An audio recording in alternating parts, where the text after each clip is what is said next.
A chill wind whispers across desolate ruins, carrying tales not just of time, but of terror. Imagine a thriving metropolis, its streets vibrant with life, its coffers overflowing, its people confident in their legacy. Now, picture that same city silenced, shattered, its inhabitants vanished or slain. And not by mere conquest or some predictable disaster, but by something far more sinister, a curse. You can almost hear the whispers of divine retribution, of vengeful spirits, of pacts broken, and sacred boundaries crossed. This is that eerie place where history meets horror, where archaeology unearths not just artifacts, but our deepest anxieties. Across the shadowed landscapes of our past, certain names resonate with a particular dread. We're talking about cities that didn't just fall, were seemingly obliterated, their very memory stained by whispers of dark magic and inescapable doom. These are the stories that claw at the edges of our rational understanding, tales of flourishing centers of power and culture brought to catastrophic, often sudden ends, their destruction blamed on potent, terrifying curses. Today, we journey into this shadowy past. We're going to walk the ghostly outlines of these doomed metropolises, sift through the ashes of their destruction, and listen to the terrifying legends that surround their fall. Our quest is to investigate what's true, to peel back the layers of myth and time, and ask, were these cities truly cursed? Or do these enduring legends mask even more unsettling realities about how fragile civilization can be and the darkness that can lurk in human belief?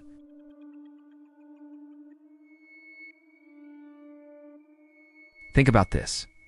What if the most potent force in a city's annihilation wasn't an army, or an earthquake, or even a plague, but a word? A malediction, a curse, spoken with enough venom, believed with enough fervor to call down utter ruin. Thousands of years might pass, empires can turn to dust, but the chilling idea of a cursed city, a place damned and forsaken, simply refuses to fade. Before we venture into the ruins of cities, whispered to be eternally damned, we need to understand what an ancient curse actually was. What were these pronouncements of doom? Were they just superstitious ramblings, or did they tap into something deeper, something that could, in its own way, bring about destruction? The idea of the curse is as old as civilization itself. It's like a dark thread woven into the spiritual fabric of countless cultures. Take ancient Egypt, for example. When Howard Carter discovered Tutankhamun's tomb in 1922, it unleashed a media frenzy, not just about the incredible treasures, but about the supposed curse of the pharaohs. Lord Carnarvon, the expedition's financial backer, died suddenly, shortly after the tomb was opened. Then a string of other deaths and misfortunes connected to the team were breathlessly reported as proof of the Boy King's posthumous wrath. And yet, no explicit, overarching curse was actually found inside Tutankhamun's tomb. What was found on a clay brick was a protective spell.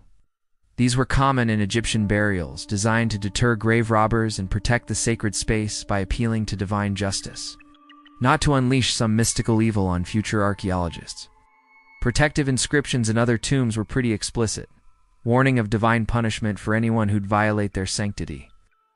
It all shows a widespread belief in supernatural protection, a real desire to safeguard the deceased journey into the afterlife. Science, in Tutankhamun's case, has largely debunked the idea of a magical curse. There's no evidence of ancient toxins or insidious molds designed to target those who disturb the pharaoh's rest. The curse, it seems, was mostly a myth, amplified by sensationalist media and a public already fascinated by ancient Egyptian mystique. It lives on, really, as superstition and a colorful part of King Tut's story in popular culture. But this doesn't mean curses were powerless. Their real punch might not have come from supernatural mechanics, but from the profound psychological impact they had. Imagine living in an era where the gods were seen as active, often unpredictable, players in human lives. A formal curse, especially one declared by religious leaders or those in power, could carry immense weight. It could crush a population's morale, justify aggression against them, or even serve as an after-the-fact explanation for a disaster that was otherwise impossible to understand. If a city was declared cursed, it could become an outcast. Allies might abandon it. Enemies might feel divinely sanctioned to attack. Trade could dry up. Spirits could plummet. The belief in a curse could, in a way, become a self-fulfilling prophecy. And then, when disaster did strike, a devastating earthquake, a relentless plague, a brutal conquest, blaming it on a curse offered a way to understand it. It provided a cause, however terrifying, for suffering that seemed inexplicable. It turned random chaos into a story of sin and punishment, reinforcing social rules and religious beliefs. The destruction wasn't meaningless. It was a consequence, a lesson. As we explore some specific cases, we'll see how these pronouncements of doom, whether people thought they were divinely inspired or just strategically used, played a huge role in the story of a city's end, shaping its legacy for thousands of years. The line between a magical hex and a socio-political weapon, or even a deep psychological scar, could be terrifyingly thin.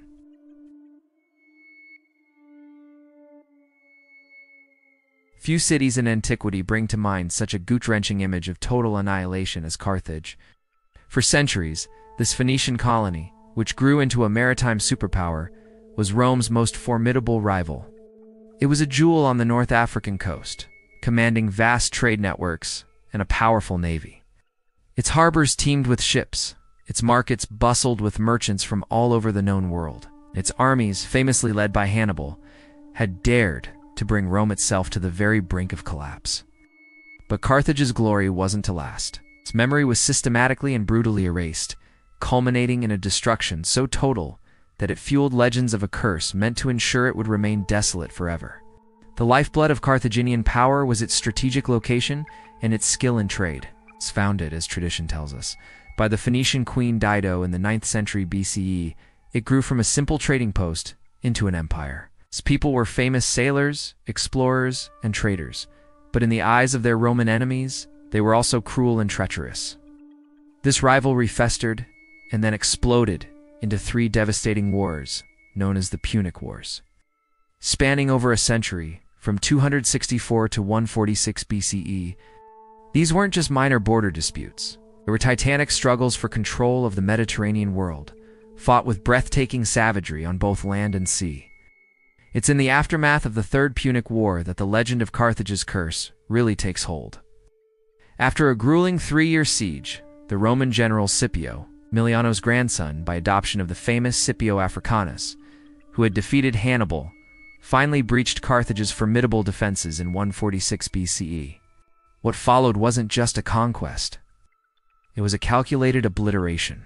Historical accounts describe a week of street-by-street fighting, of horrific slaughter, of buildings systematically torn down. The remaining 50,000 Carthaginians, just a fraction of the city's population before the siege, were sold into slavery. The city, which had stood for nearly 7 centuries, was razed to the ground. The legend, made popular by later writers, adds a chilling ritual to this destruction, that Scipio, after ordering the city to be burned and demolished, had its soil plowed over and sown with salt. He then supposedly uttered a formal curse to ensure that nothing would ever grow there again. That Carthage would remain a barren wasteland, a monument to Roman vengeance. This image of a salted earth, a city literally poisoned against future life, has become the ultimate symbol of a cursed and blighted land. But did this dramatic cursing ceremony, salt and all, actually happen? Modern historians and archaeologists seriously question the literal truth of the salt-sowing ritual. While the Romans were certainly capable of uttering curses of vocatio, the ritual of calling an enemy's gods to abandon their city is a known practice detailed contemporary accounts of Carthage's fall, like those by Polybius, who was actually there, don't mention any salting. The story seems to be a later addition, perhaps popping up in historical narratives centuries after the event, to really hammer home the totality of Rome's victory and how treacherous the Carthaginians were perceived to be. The real curse of Carthage might not have been supernatural at all, but political and ideological. Roman hatred for Carthage ran deep. Cato the Elder, a Roman statesman, famously ended all his speeches, no matter the topic, with the chilling phrase, "Carthago delenda est." Carthage must be destroyed. This relentless animosity, born of fear and generations of conflict, was the true engine of the city's doom. The physical destruction was indeed catastrophic. Archaeologists have found evidence of the massive fires that consumed the city, layers of ash and rubble that scream of the violence of its end. The climax of Carthage's ancient story was this fiery, brutal end in 146 BCE. The city was declared sacred, or accursed, essentially devoted to the gods of the underworld, a place where rebuilding was forbidden. But the site was too valuable, both strategically and for farming, to be ignored forever. Just over a century later, Julius Caesar started making plans to refound Carthage as a Roman colony, and it was Augustus who saw it through. Roman Carthage actually rose to become one of the most important cities in the Roman Empire, a major center for agriculture, trade, and later Christianity. And yet the shadow of its Punic past and the legend of its cursing lingered. The obliteration of Punic Carthage was so complete that it became a cautionary tale. While the Roman city thrived for centuries, the memory of its predecessor's violent end, amplified by that dramatic tale of salt and curses, served as a powerful reminder of Rome's might and ruthlessness. The curse, in this sense, was the enduring story of utter defeat and condemnation, a historical scar that even centuries of Roman prosperity couldn't fully erase. The true dark side here was human capacity for calculated, systematic destruction, fueled by unending hatred, a force far more tangible and arguably more terrifying than any supernatural curse.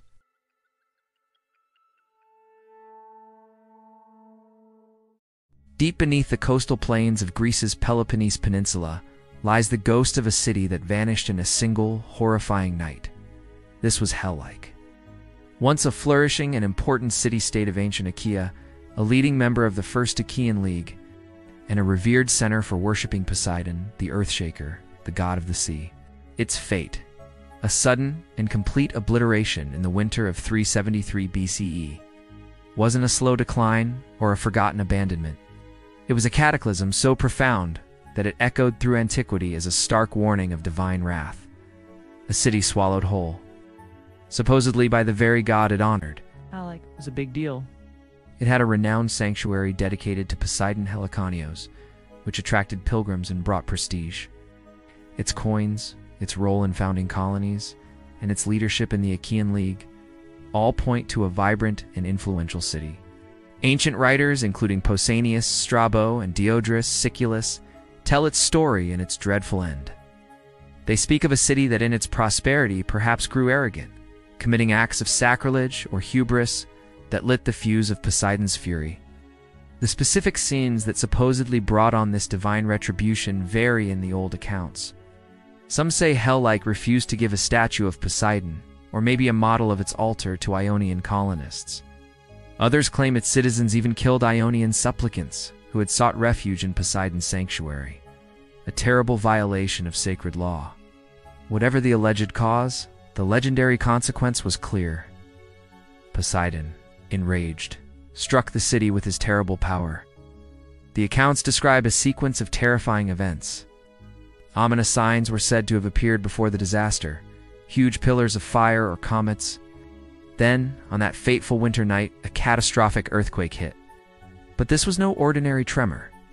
The very ground beneath Hellite gave way, and the city, with all its inhabitants, plunged below the earth. At the same time, or immediately after, a massive tsunami surged inland from the Corinthian Gulf, flooding the sunken city and the surrounding land, wiping Hellike off the map as if it had never been. Rescue parties arriving the next day found nothing but a new inland lagoon. It's said the tops of the submerged trees from Poseidon's sacred grove were visible beneath the waters, a haunting testament to the city's watery grave. For centuries, travelers reported being able to see the submerged ruins of Hellike when the waters were calm, its drowned statues still standing in the murky depths. For over 2,000 years, Hellike remained a lost city. Its precise location was a mystery debated by scholars.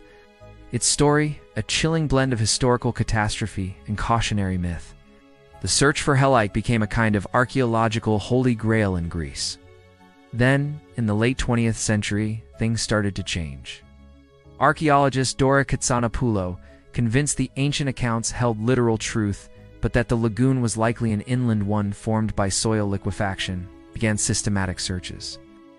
In 2001, after years of painstaking work, her team announced they'd rediscovered ancient Helic, buried under several meters of river sediment and silt, not in the Gulf of Corinth itself, but a few kilometers inland. The archaeological findings have been extraordinary. They back up much of the ancient story, but through a scientific lens. Excavations have revealed destruction layers dating precisely to 373 BCE, showing collapsed buildings, pottery, and even human remains, all buried beneath a thick layer of clay and silt. Classic signs of liquefaction, where earthquake vibrations cause water-saturated soil to lose its strength and basically turn into liquid. Evidence strongly points to a massive earthquake on a local fault line, causing the ground to sink, followed by a devastating tsunami that swept over the site. The remains of marine life found in these destruction layers confirmed the flooding. The climax of Helic's existence was this terrifying combination of earthquake and tsunami. One moment, a bustling city. The next, a submerged tomb. Scientific explanation. A powerful earthquake triggering soil liquefaction and a tsunami is clear. Yet, it's easy to see how, in an age when natural disasters were seen as acts of the gods, such an event would be viewed as anything but random. Poseidon was the earthshaker and the ruler of the seas. What other explanation could there be for a city dedicated to him to be so utterly destroyed by his very elements, if not his direct, terrible anger? The legend of Poseidon's wrath became a powerful way for the ancient Greeks to make sense of an unimaginable catastrophe. It provided a moral. The city sinned, the god punished. This story transformed a terrifying natural disaster into a tale with meaning. A warning against arrogance and disrespect for the gods that would echo for generations. Helic's fate served as a potent reminder of the awesome and often terrifying power of the divine in the ancient world. The drowned city became a legend, even influencing Plato's story of Atlantis, according to some scholars. The truth of Helic, a catastrophic natural disaster, is no less terrifying than the myth. But the myth itself shows us that ancient human need to find reason and meaning even when faced with overwhelming, destructive forces. The dark side here is the raw, untamable power of nature, and our human response of weaving stories of divine anger to cope with such absolute devastation. Beyond the dramatic sudden destructions of cities like Carthage, condemned by relentless human hatred, or Helic, swallowed by the earth and sea, there's a broader, perhaps sneakier way the cursed city idea shows up. We're talking about societal collapse, the slow fade into oblivion. The abandonment of one's mighty urban centers for reasons that, to their inhabitants or later observers, just didn't seem to have a purely rational explanation. In these cases, the curse might not be a formal pronouncement or a single god's angry outburst, but a creeping sense of doom, a belief that the land itself had turned barren, the gods had looked away, or that unseen. Malevolent forces were at play, making a place unlivable or ensuring its decay. Throughout history, countless civilizations have faced profound crises, leading to cities being abandoned or entire societies crumbling.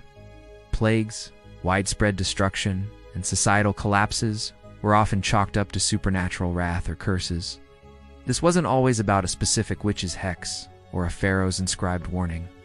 It was more about a worldview where the sacred and the everyday, the natural and the supernatural, were deeply tangled. Misfortune on a grand scale was rarely seen as just bad luck. It was often seen as a meaningful response to human actions, especially if people broke religious or moral codes. Think about the mysterious decline of the Indus Valley civilization around 1900 BCE. Great cities like Mohenjo-Daro and Harappa, with their sophisticated urban planning, advanced sanitation, and a script we still can't read, were gradually abandoned. While modern theories point to a mix of factors, climate change, rivers changing course, maybe internal conflict, or trade networks breaking down, the sheer scale of the decline and the quiet emptying of these once bustling cities must have been baffling to those who saw it happen. We don't have written records from the Indus people themselves describing curses, but it's easy to imagine later cultures stumbling upon these vast, silent ruins and weaving tales of divine displeasure, or ancient dooms to explain their desolation. The sheer emptiness of a once great city can feel inherently ominous, can't it? Similarly, The collapse of the classic Maya civilization between the 8th and 9th century CE saw iconic cities like Tikal, Palenque, and abandoned. Grand construction stopped, populations shrank, and the jungle slowly reclaimed what had been vibrant centers of power, learning, and religion. Again, researchers now suggest a complex mix of things: long droughts, overpopulation, constant warfare, environmental damage, and the breakdown of political and religious authority. For the Maya themselves, whose beliefs were rich with deities influencing every part of life, from rainfall to harvests to war, such a long period of suffering and decline would almost certainly have been seen through a supernatural lens. While specific curse texts for each abandoned city might not be easy to find in the archaeological record, the failure of rulers to keep things prosperous and appease the gods would have been seen as a sign of lost favor, a kind of systemic curse on the ruling families or the cities they governed. The curse here is the feeling that divine support has been withdrawn, leading to the unraveling of cosmic and social order. Plagues, too, were powerful triggers for interpretations of divine wrath. The plague of Athens in the 5th century BCE, during the Peloponnesian War, wiped out a huge part of the city's population and severely weakened its war effort. Thucydides, who wrote about the plague, described the utter despair and lawlessness that followed, as people felt abandoned by gods and humans alike. In situations like that, where a terrifying invisible enemy is reaping a deadly harvest, it's a short leap to believing the community is suffering under a divine curse for some collective sin, known or unknown. Similar views popped up during epidemics in ancient Egypt or the Roman Empire, where outbreaks were often seen as divine punishment. Even acts of war, if they were unusually brutal or involved desecrating sacred sites, could lead to the belief that a conquered city was cursed. The destruction of Jerusalem by the Babylonians in 586 BCE and later by the Romans in 70 CE involved the trashing and destruction of its holy temple. For the Jewish people, these weren't just military defeats. They were catastrophic events loaded with religious meaning, interpreted by prophets as divine punishment for sins and breaking their covenant, a kind of divinely ordained curse leading to exile and suffering. What all these different instances show us is something very human: our need to find meaning in chaos and explanations for overwhelming misfortune. In a world without our modern scientific understanding of geology, disease, or complex socioeconomic forces, the supernatural realm offered a readily available and culturally accepted way to explain things. The city didn't just fall because of poor farming practices or shifting trade routes. It fell because it was cursed, because its people had angered the gods, or because a powerful enemy had called down dark forces against it. These curses served many purposes. They offered an explanation, however frightening. They reinforced religious and moral codes by showing the dire consequences of breaking them. They could also be political tools, justifying conquest or discrediting a fallen enemy. The cultural impact of these interpretations is huge. They shaped historical narratives and fueled folklore and legends for centuries. While our modern understanding often debunks specific supernatural claims, recognizing these events as complex historical phenomena, the power of these beliefs in their time was undeniable. The dark side we're exploring here isn't just the physical destruction, but the psychological weight of believing your world is crumbling due to forces beyond your control, yet intimately tied to your moral and spiritual failings. The whispers of ruin, amplified by generations of storytelling, ensured that these cities were remembered not just for their fall, but for the terrifying, often supernatural, reasons believed to lie behind it. Our journey through these shadowed ruins and chilling legends is far from over. The ancient world is absolutely packed with mysteries that still challenge our understanding today. If you find these explorations into the darker corridors of history as fascinating as we do, if you're driven by that same urge to uncover forgotten truths and question the stories passed down through millennia, then make sure to subscribe to our channel and hit that notification bell. That way you won't miss our next investigation into the enigmatic and the unexplained. And now, we really want to hear from you. Which cursed city, doomed civilization, or ancient mystery sends a shiver down your spine? Which legend haunts your curiosity the most? Share your thoughts and suggestions in the comments below. Your insights could very well guide where we venture next. We began our journey looking for the dark side of ancient civilizations, peering into the legends of cursed cities and catastrophic destructions. We've walked the spectral streets of Carthage, a city condemned by Roman hatred and supposedly sown with salt. We've plumbed the depths that claimed Helek, a metropolis swallowed by an angry god. Its fate a chilling lesson in the power of nature and the stories we spin to understand it. And we've listened to those broader whispers of ruin, where societal collapse, plagues, and widespread desolation were often seen through the terrifying lens of divine punishment and malevolent curses. What emerges from these ashes and echoes is a complex picture of history, belief, and our enduring human struggle to make sense of profound loss and overwhelming disaster. The idea of the cursed city is more than just a collection of spooky tales. It's a window into the ancient mind, revealing a world where the line between the material and the magical was blurry, where gods were thought to intervene directly in human affairs, and where misfortune was rarely seen as just random. The allure of these stories is still incredibly strong. Why, centuries and even millennia later, are we still so captivated by the idea of a doomed acropolis, a damned empire? Maybe it's the sheer drama, the ultimate cautionary tale of pride coming before a fall. Perhaps it's a morbid curiosity about the dark side, a fascination with the terrifying and the forbidden. Or maybe these legends touch upon something deeper, primal, that civilizations, for all their apparent strength and sophistication, can be terrifyingly fragile. That forces beyond our immediate understanding, whether it's the blind rage of nature, the relentless ambition of enemies, or the slow, insidious decay from within, can bring even the mightiest to ruin. The so-called curse of the pharaohs around Tutankhamun's tomb, for all its media hype, actually highlights a core truth. Humans have long sought to protect what they hold sacred, and to find meaning when misfortune strikes those who cross those boundaries.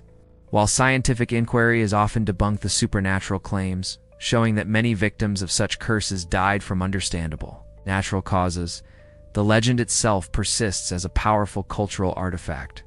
So, were these cities truly cursed? By curse we mean a direct supernatural intervention, a magical force that actively brought about destruction. Then the evidence, when we look at it through a modern, scientific lens, is often lacking. It usually points to more tangible culprits: geological upheaval, military conquest, disease, environmental damage, or societal breakdown. But if we understand curse in a broader sense, as the crippling weight of belief, as a label that could isolate and demoralize, as a story that helped ancient peoples cope with the inexplicable, or as the enduring historical memory of a particularly brutal or tragic end, then yes, these cities were indeed touched by a profound darkness. The curse becomes a metaphor for the devastating impact of catastrophe, the psychological scars left on collective memory, and our human tendency to attribute extraordinary events to extraordinary, often supernatural, causes. The dark side of ancient civilizations isn't just about the specter of vengeful gods or magical incantations. It's also about the very real horrors of war, plague, and natural disaster, and the chilling ways societies tried to make sense of their deepest fears and their most profound losses. These stories of cursed cities aren't just relics of a superstitious past. They are enduring testaments to the power of narrative, the mysteries of human belief, and the terrifying, awe-inspiring forces that have shaped our world, leaving behind only ruins and the haunting legends of their fall. The true terror, perhaps, lies not always in the supernatural, but in our very real capacities for destruction and the desperate, often dark ways we try to understand it.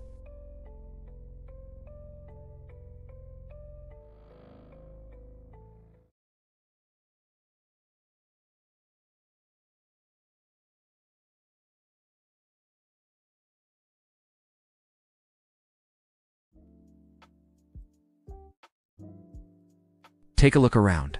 Your phone, your house, the streets you walk on. Pretty modern stuff, huh?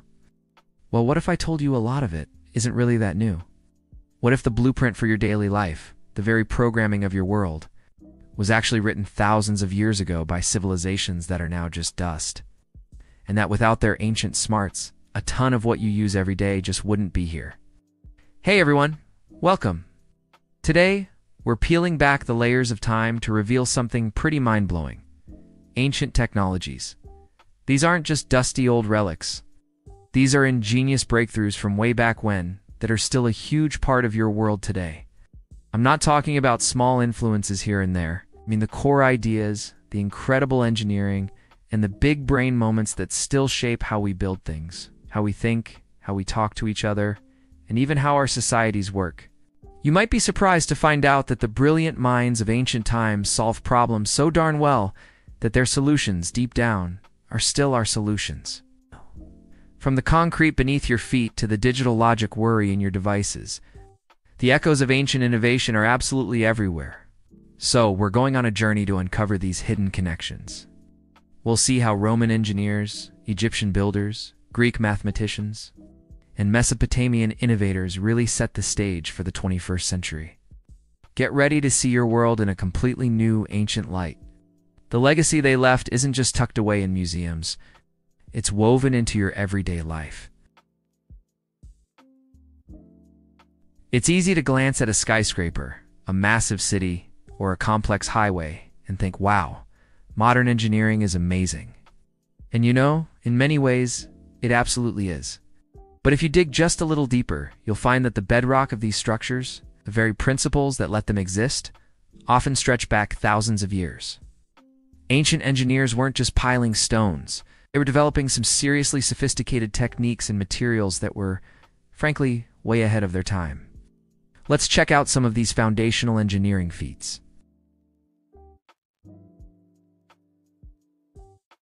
Think about concrete. It's everywhere, right? It's a literal foundation of our cities.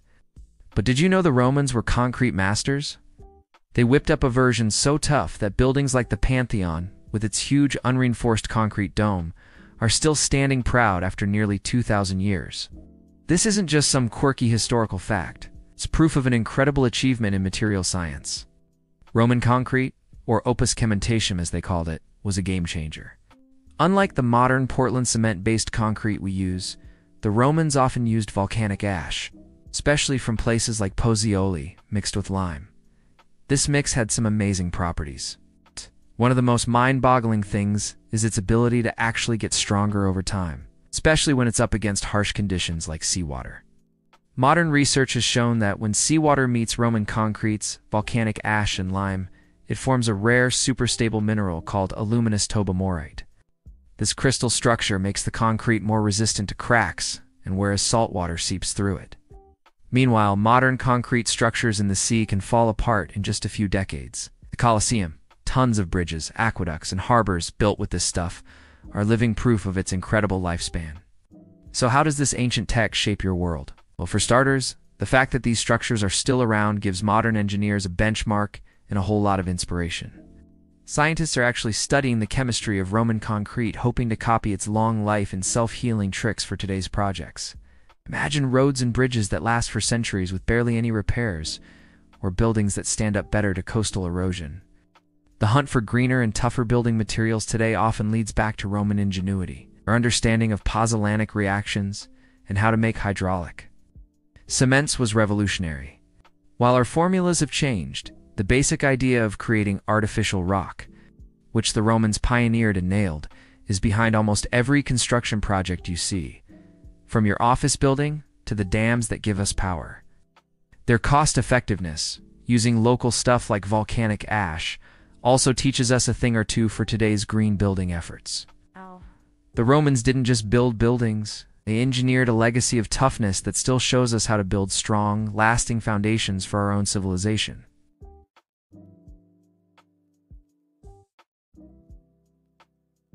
When ancient Egypt comes up, those giant pyramids at Giza are probably the first thing you picture. And yeah, they're incredible feats of engineering. But it's not just their size. It's the precision the Egyptian builders achieved that has left a deep mark on our modern world.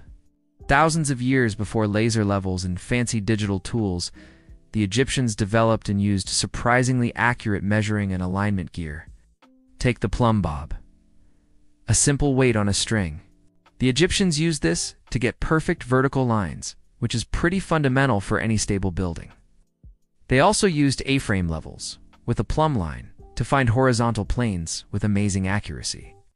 These tools might seem basic now, but they allowed for incredible achievements, like getting the base of the Great Pyramid level 2 within a tiny fraction of an inch over its entire 13-acre area. This commitment to precision wasn't just for giant tombs. It was a core part of all their construction, ensuring things were stable, symmetrical, and built to last. The ideas behind these ancient tools are still fundamental in modern construction and engineering. Your house, the bridges you drive over, the skyscrapers that dot city skylines, they all depend on the same basic need for accurate leveling and vertical alignment that the Egyptians mastered ages ago. Sure, our tools are digital and way more complex now, but the core concepts of plumb and level come straight from Egyptian ingenuity. And get this, the Egyptians were pioneers in standardization. The royal cubit, a standard unit of length based on the pharaoh's forearm, made sure everything was consistent across huge construction projects. This idea of standardized measurements, it's the bedrock of all modern engineering, manufacturing, and trade. Think about it. Every screw, every beam, every part in a complex machine is made to precise, standard dimensions. Without that, mass production and interchangeable parts, key features of our modern industrial world, just wouldn't happen. In their mission to build monuments that would last forever, the Egyptians laid down some of the earliest groundwork for metrology, the science of measurement. And that science is vital to pretty much every technological advance we enjoy today. Their super careful approach to measuring and building wasn't just about creating for eternity. It was about building a system of precision that, in spirit, echoes in every precisely engineered thing you touch every day. Picture this, a city designed over 4,500 years ago.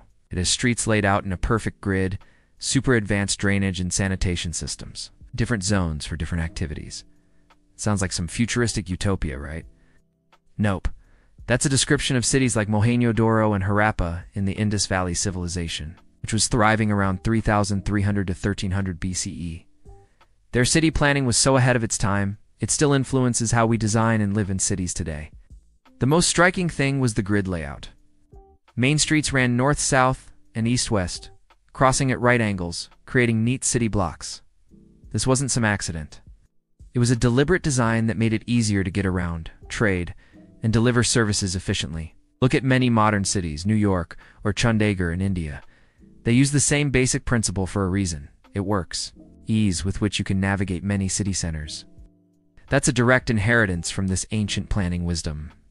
Even more amazing, Indus Valley cities had incredibly sophisticated water management and sanitation. Many houses had their own private bathrooms and were hooked up to a citywide drainage system, with covered drains running alongside the streets to carry wastewater away. This focus on hygiene was revolutionary back then and is a cornerstone of modern public health.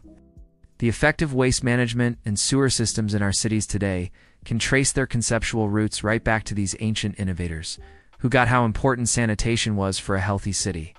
Plus, these cities often had distinct zones, like a citadel or acropolis, probably for government or religious stuff, and a lower town for homes and businesses.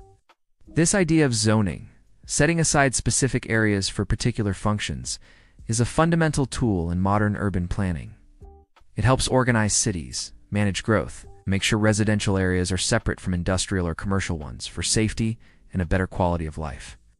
The Indus Valley folks also showed a high degree of standardization in building materials, like bricks, which made construction efficient. That idea of standard parts is vital in today's construction industry.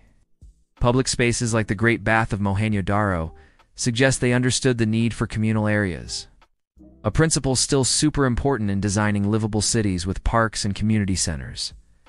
So, next time you're walking down a straight city street, appreciating a clean urban environment, or noticing different districts in your town, give a little nod to the ancient urban planners of the Indus Valley. Their forward-thinking designs laid a blueprint for organized, healthy, and functional city living that's still incredibly relevant.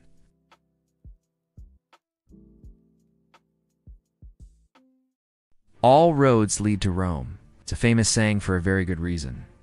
The Romans were absolute masters of road building, creating an incredible network of over 400,000 kilometers of roads, connecting the far corners of their empire. And these weren't just dirt tracks. They were sophisticated, multi-layered constructions built for toughness, speed, and efficiency. their influence on modern infrastructure. Undeniable. Roman road construction was a serious engineering feat. They knew a solid foundation was key, often digging down to bedrock and then building up layers, big stones, then smaller stones mixed with gravel or sand, and finally, a paved surface of tightly fitted flagstones or compacted gravel. And here's a clever bit. These roads were often cambered, meaning they were slightly curved on top, so rainwater would drain off into ditches built alongside. This attention to drainage was crucial for their long life, preventing water damage and erosion. Many of these roads were also built remarkably straight, cutting through obstacles rather than going around them. A testament to Roman surveying skills, which were pretty advanced, using tools that were early versions of modern theodolites. Oh. The main reason for these roads was military to move legions quickly across the empire, but their impact was way broader. They became vital channels for trade and communication, helping goods, people, and ideas flow freely. The cursus publicus, the state-run mail and transport service, depended on this network. This interconnectedness boosted economic growth and cultural exchange, tying together the diverse provinces of the empire. So how does this ancient network shape your world? While many modern European roads and highways still follow the routes the Romans originally laid down, paths they carved have literally shaped the map of modern transport and influenced where towns and cities popped up along these key routes. But beyond the actual physical roads, it's the idea of a huge, interconnected, well-kept transportation network that's their most profound legacy. The principles of layered construction for durability, effective drainage, and standard design are still at the heart of modern highway engineering. The Roman focus on creating infrastructure to support government, commerce, and defense is a blueprint that continues to guide global infrastructure planning today. Think about interstate highways, transcontinental railways, even global shipping lanes and flight paths. They're all modern versions of the Roman drive to connect the world efficiently. They show just how powerful infrastructure could be in uniting vast areas and fostering prosperity, a lesson that still underpins modern society.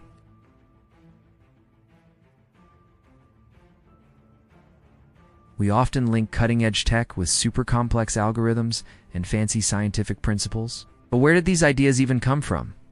Truth is, many of the basic mathematical and scientific concepts that power your smartphone, design your car, or even make sure your GPS is accurate, have roots stretching way back to ancient Greece. The thinkers of that era weren't just sitting around philosophizing. They were laying the very groundwork for the logical and analytical tools we lean on every single day. Their search for knowledge, their development of mathematical language, and their pioneering of systematic investigation make up an invisible but essential code that's still running our modern world. When you hear names like Pythagoras or Euclid, you might get flashbacks to high school geometry class. It's fundamental to the tech-filled world we live in. Greek mathematicians were some of the first to really dig into mathematics as a theoretical field, hunting for universal principles and logical proofs. Pythagoras, for example, is famous for that theorem about the sides of a right-angled triangle, a cornerstone of geometry. But Pythagorean thinking also explored how numbers related to the physical world, looking for harmony and order. Euclid, often called the father of geometry, gathered and systematically laid out much of the mathematical knowledge of his time and his work elements. This wasn't just a list of formulas. It was a masterclass in step-by-step reasoning. He started with basic axioms and postulates and logically built up to complex theorems.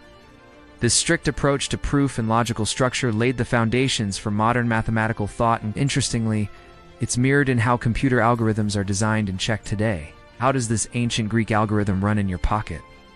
Well, the geometric principles Euclid and others developed are essential in computer graphics. Every image on your screen, every 3D model in a game is drawn using these ancient rules. Computer-aided design software, which is used to design everything from microchips to airplanes, is built on Euclidean geometry. The systems of logic developed by Greek philosophers, which went hand in hand with their math pursuits, are the ancestors of the Boolean logic that's behind all digital computing. Every search you do, every app you open, is basically a complex series of logical operations. Even something as everyday as GPS navigation relies heavily on geometry and trigonometry fields. The Greeks significantly pushed forward to calculate distances and positions with amazing accuracy. The ancient Greek dedication to logical proof and the systematic exploration of mathematical relationships gave us the intellectual toolkit that, centuries later, would make the digital revolution possible. Their work created a universal language of mathematics that lets engineers and programmers design, build, and control the complex tech systems that define modern life.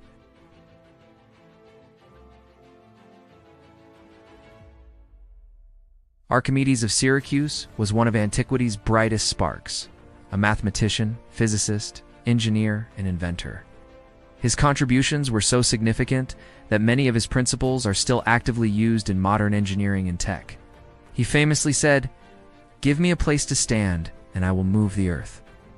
Showing off his deep understanding of how levers work, his work on levers and pulleys totally changed the game for understanding mechanical advantage, laying down foundational principles of mechanics. One of his most famous inventions is the Archimedes screw, a device designed to lift water from a lower spot to a higher one. It's basically a big helix spinning inside a cylinder. This simple yet brilliant design was used for irrigation and draining mines back in ancient times. And incredibly modified versions are still used today in places like wastewater treatment plants, for farm irrigation, and even in some factories for moving granular materials. Archimedes' work in hydrostatics. The study of fluids at rest was also groundbreaking when he figured out the principle of buoyancy that became fundamental to shipbuilding. The design of every ship, submarine, and floating platform today relies on this ancient insight to make sure they float and stay stable. His method of exhaustion, used to calculate areas and volumes of complex shapes like spheres and parabolas, was an early step towards integral calculus, a cornerstone of modern science and engineering. The legacy of Archimedes is pretty tangible. The compound pulley systems he described are still used in countless ways, from construction cranes lifting massive loads to the simple mechanisms in your gym equipment and even inside some car transmissions. His focus on using mathematical principles to solve real-world physical problems created a template for engineering that's still with us. When a modern engineer designs a machine part, figures out forces in a structure, or develops a hydraulic system, they are, in many ways, walking in Archimedes' footsteps. His insights into mechanics, fluid dynamics, and mathematical analysis didn't just provide solutions for his time. They gave us enduring principles that continue to lift, move, and shape our technological world. The way we tackle problems in science and tech today: observe, form a hypothesis, test it with experiments, then analyze the results. Feels like a modern invention, doesn't it? But the roots of this systematic approach to understanding the world, what we call the scientific method, can actually be traced back to ancient Greece. Thinkers of that era started to shift away from purely mythological explanations for why things happen in nature and began looking for rational, natural reasons. Philosophers like Thales of Miletus, back in the 6th century BCE, were among the first to suggest that natural events had natural causes, not just the whims of gods. This was a massive shift in thinking. Later on, figures like Aristotle, while maybe not a scientist in the modern, strictly experimental sense, made huge contributions by stressing careful observation and classification of the natural world. He meticulously studied and documented biology, zoology, and physics, trying to understand the principles behind them. His approach, though sometimes a bit off by today's standards, because he valued pure logic over experimentation sometimes, laid crucial groundwork by promoting a systematic way of looking into nature. The Greek emphasis on reason, logical argument, and the search for underlying patterns in nature set up a philosophical framework that was essential for the later development of the scientific method. While the rigorous, iterative process of hypothesis, experiment, conclusion as we know it today was fine-tuned much later, especially during the scientific revolution. The ancient Greeks provided that crucial spark, the idea that the universe was knowable through human reason and systematic investigation. This intellectual tradition, this spirit of inquiry, is the lifeblood of all modern technological development. Every new medical breakthrough, every advance in materials science, Every innovative piece of software starts with questions, observations, hypotheses, and rigorous testing. The ancient Greek pursuit of knowledge for its own sake, their development of logic as a tool for analysis, and their pioneering efforts to understand the cosmos and the natural world through rational means, created the intellectual soil from which modern science and technology could eventually sprout. Their early theories about atomism, and even early ideas about the sun being the center of the solar system, though not widely accepted at the time, show a willingness to challenge old ideas and explore new ones, a trait essential for any innovator, then and now. The legacy here isn't one specific invention, but a way of thinking, a foundational approach to discovery that continues to fuel how we understand and shape our world.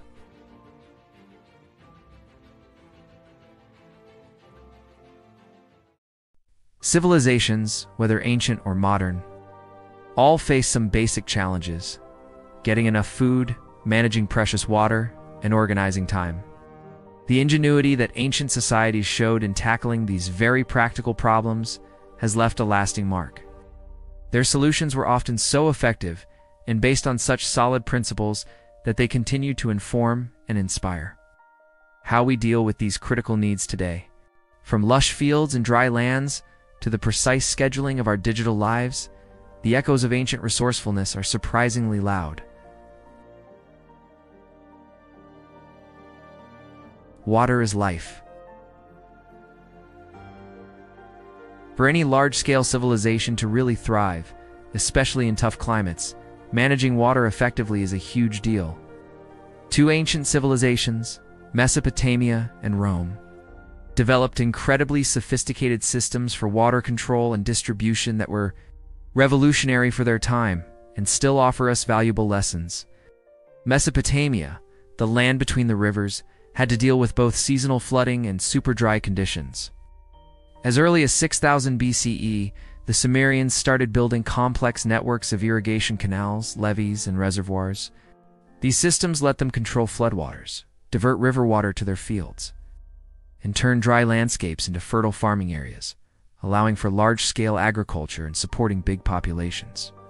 They developed techniques like siphoning water using small canals and shadufs.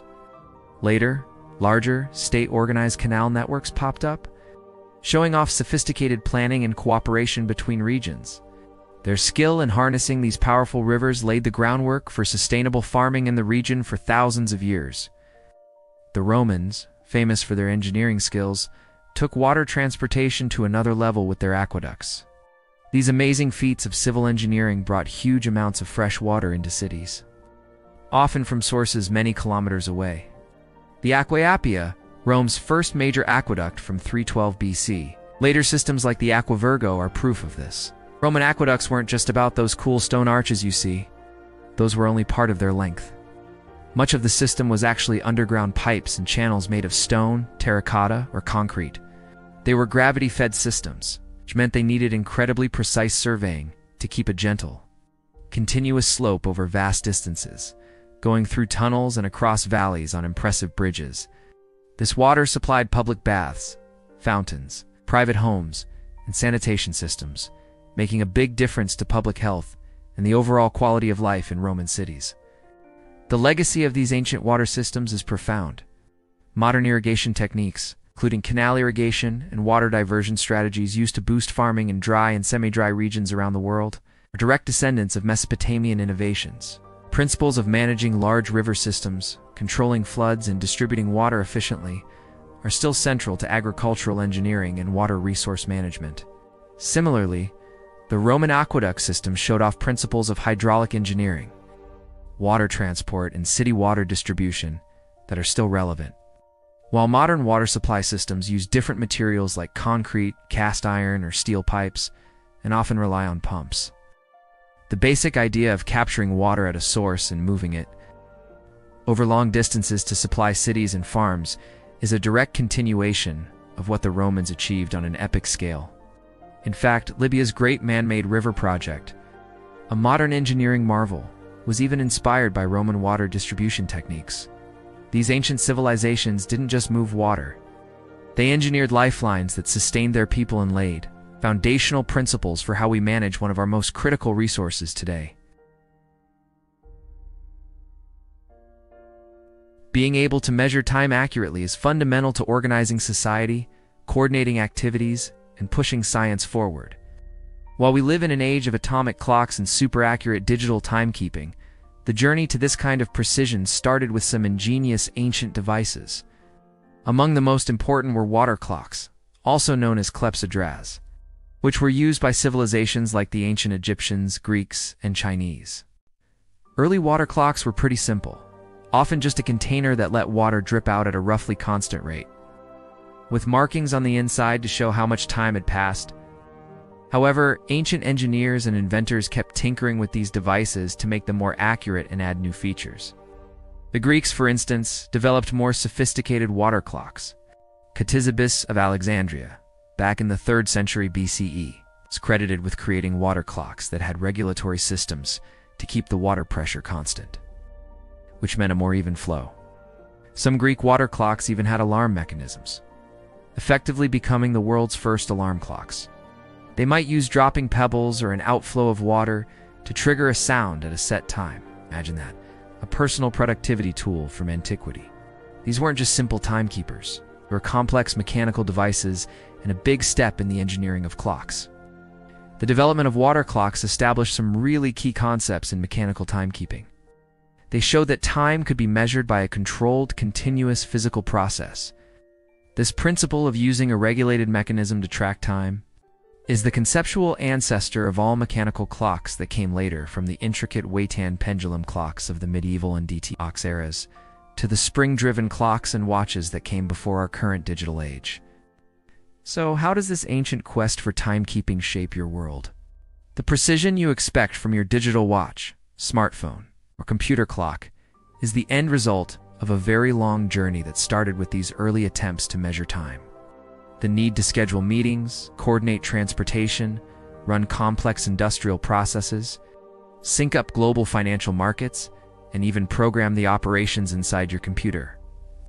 All of this relies on an incredibly precise and universally agreed upon system of time, that fundamental drive to measure and control time. So clear in the development of ancient water clocks, paved the way for more advanced timekeeping technologies. The very idea of managing your day by a schedule, something so ingrained in modern life, has its ancient roots in these early efforts to make time tangible and measurable. While the technology has changed beyond recognition, basic human endeavor to master time, first seriously tackled by these ancient inventors, continues to tick at the heart of our highly synchronized modern world.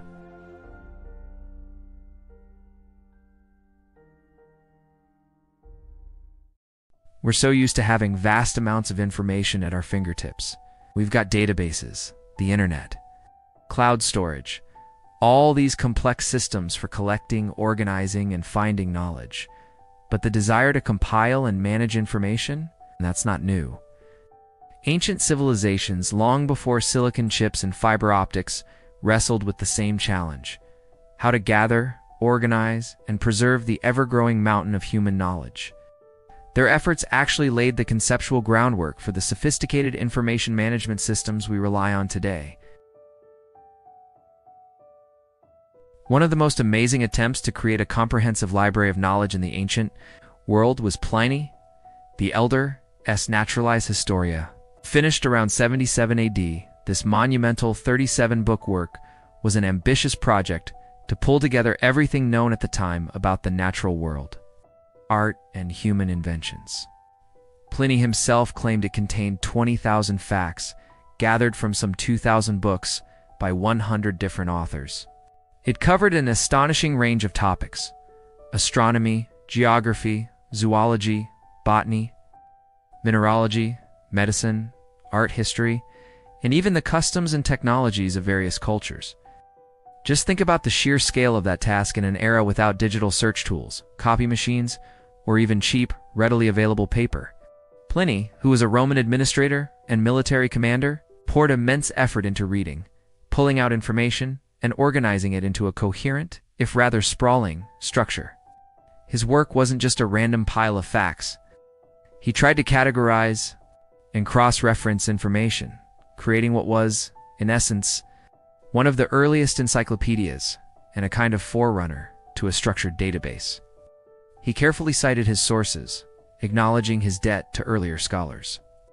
The Naturalis Historia became an incredibly influential work, a primary source of info for scholars all through the Middle Ages and into the Renaissance.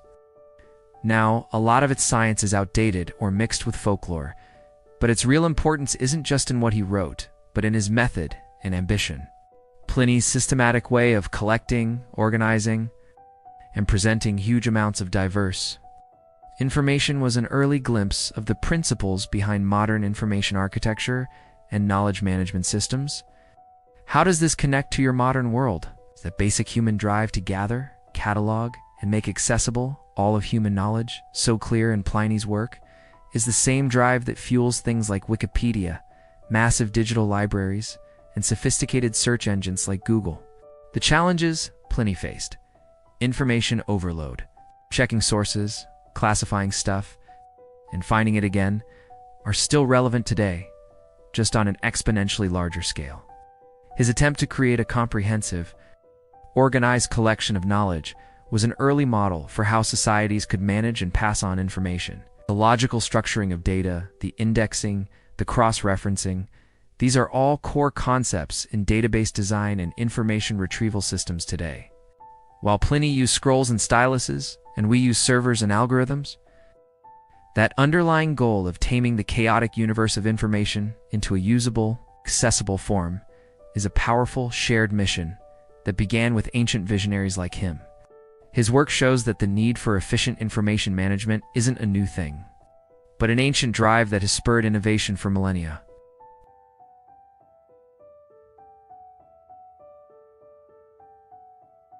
We've journeyed from Roman concrete and Egyptian precision to Greek mathematics and ancient timekeeping. It's pretty incredible to see how deeply these ancient innovations are woven into our lives, isn't it? Before we jump into even more surprising connections, I'm curious, which of these ancient technologies and their modern legacies has blown your mind the most so far? Is there an ancient invention you think deserves way more credit? Hit pause for a sec and share your thoughts in the comments below. I'd love to read what connections you're making. And if you're finding this trip through time as fascinating as I do, go ahead and hit that like button.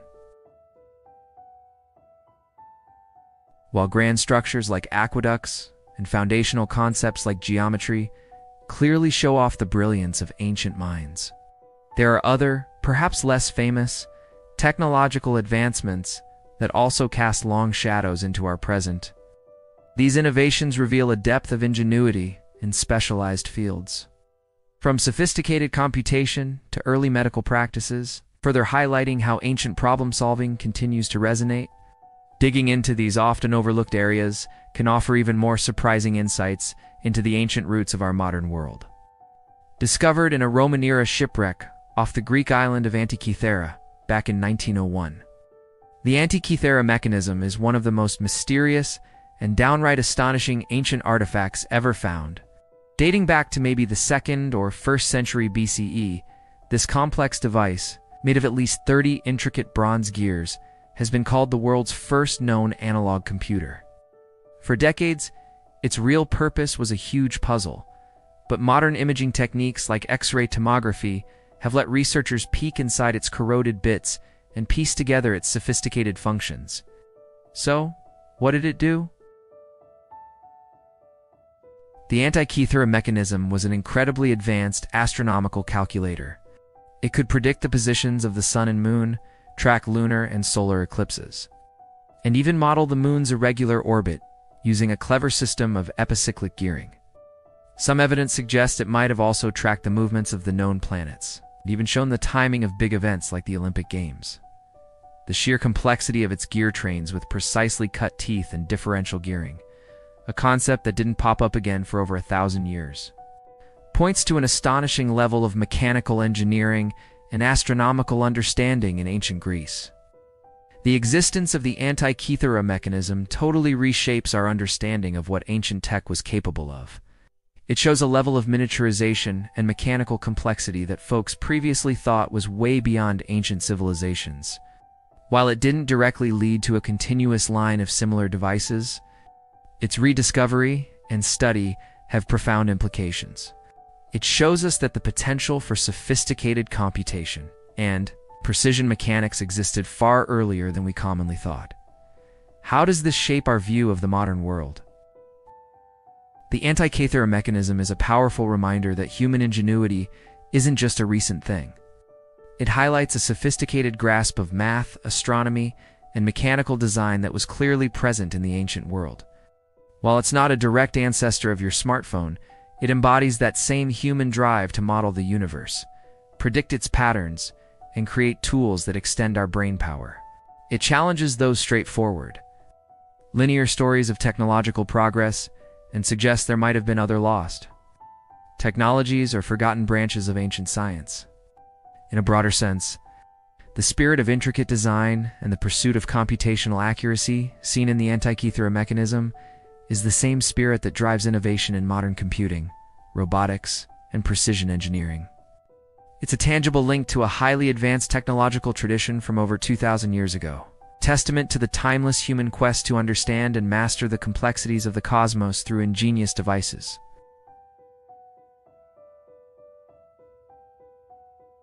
The practice of medicine and surgery is often seen through the lens of modern science, with its super-sterile operating rooms, advanced imaging, and complex drugs. However, many foundational medical and surgical concepts, and even some of the tools used, have surprising parallels and origins in the ancient world. Civilizations in Egypt, Rome, and India, among others, developed pretty sophisticated medical knowledge and surgical practices for their time. For instance, ancient Roman surgeons used a variety of specialized instruments, some of which look remarkably like those still used today, or at least their functional principles do. We're talking scalpels, forceps, probes, and even specula. Roman military medicine, in particular, was relatively advanced, pushed forward by the need to treat battlefield injuries. They understood the importance of hygiene, wound care, and had methods for stopping bleeding and setting broken bones. The very idea of specialized surgical tools designed for specific tasks is a clear line to modern surgical kits. In ancient India, the Sushruta Samhita, an ancient Sanskrit text on medicine and surgery dating back to around the 6th century BCE, describes remarkably advanced surgical procedures. Sushruta is often called the father of surgery, and his text details over 300 surgical procedures and 120 surgical instruments.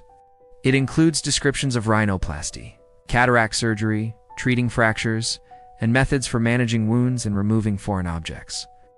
The techniques described for rhinoplasty, for example, using a flap of skin from the forehead, are conceptually similar to methods still used in reconstructive surgery today. The detailed anatomical knowledge and classification of diseases also showed a pretty sophisticated level of medical investigation. Ancient Egyptians also had considerable medical knowledge, as we can see from various medical papyri. They could diagnose and treat numerous ailments, set fractures, and perform minor surgical procedures. Their understanding of anatomy was likely boosted by their mummification practices. I also had a whole pharmacy of herbal remedies. Now, while ancient medicine was often mixed up with religious or magical beliefs, and they didn't understand germ theory or have modern anesthesia, their empirical observations, their development of specialized tools, and their attempts at systematic treatment laid crucial groundwork. The emphasis on observation, diagnosis, and intervention to ease suffering or repair injury is the ancient seed from which modern medicine grew. The very notion of a dedicated practitioner who studies the body and develops techniques to heal it has ancient roots. The legacy isn't always in copying an ancient technique exactly, but in the continuous human effort to understand the body, fight disease, and improve health. An effort that started millennia ago with these pioneering medical traditions. The tools may have gotten way more refined and the knowledge vastly expanded, but that fundamental quest for healing directly connects our modern operating rooms to these ancient healers and surgeons.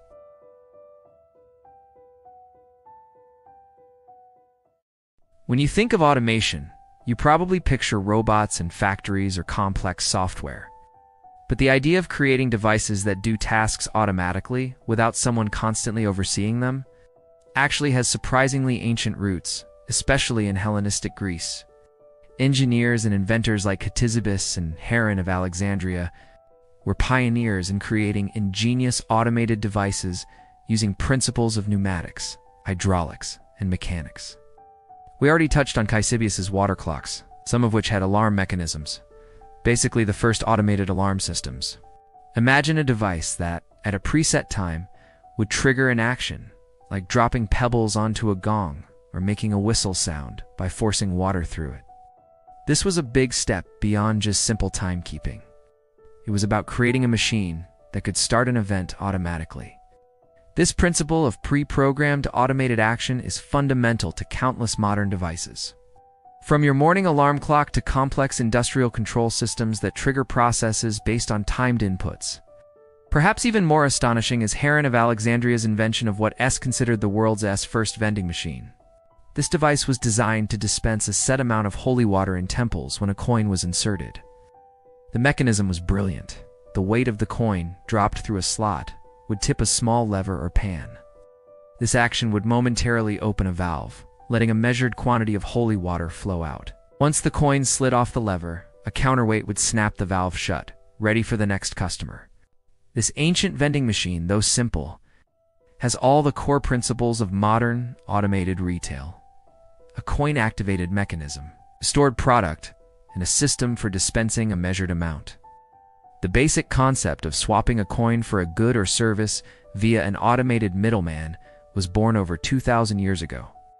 Every time you use a modern vending machine for a snack or a drink, or a ticket machine at a train station, or even a self-service checkout, you're interacting with a direct conceptual descendant of Heron's clever invention. These examples of ancient automation show that the drive to create self-operating machines is ununique to our times. Greek engineers, with their understanding of basic physics and mechanics, were already exploring how to make devices that could perform tasks on their own. Their work in areas like automata, moving statues or figures, often powered by water or steam, like Heron's allopile, an early steam-powered device, further shows this fascination with automated mechanisms. While these ancient machines were often simpler and sometimes designed for novelty or religious purposes, they laid the conceptual groundwork. It proved that mechanical systems could be designed to react to inputs and perform specific actions without ongoing human guidance.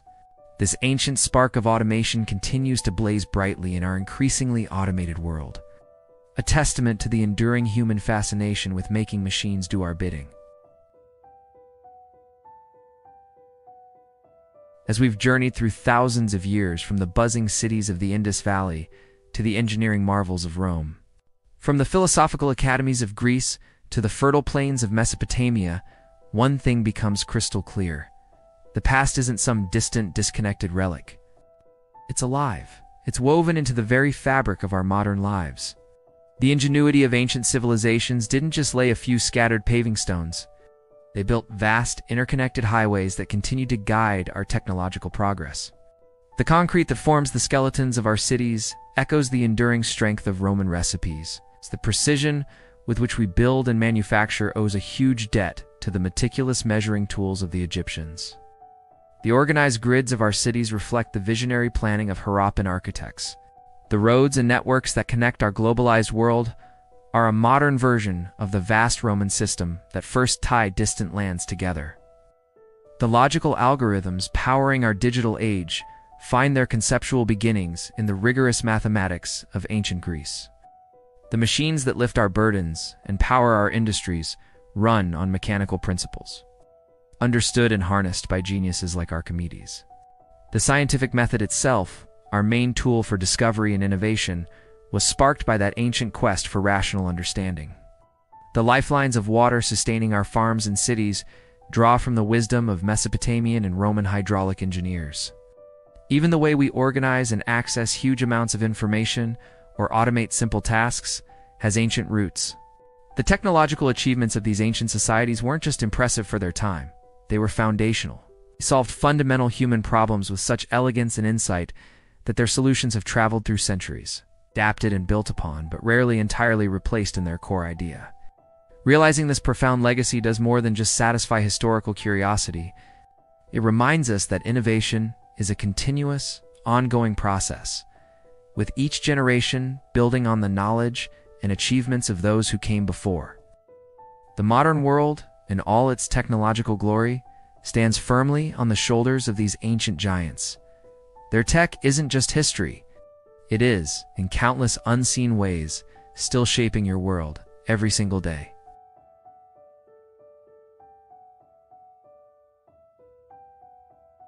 Thanks for joining me on this incredible journey through ancient innovations and their modern impact. If you found this exploration as eye-opening as I did, please give this video a thumbs up.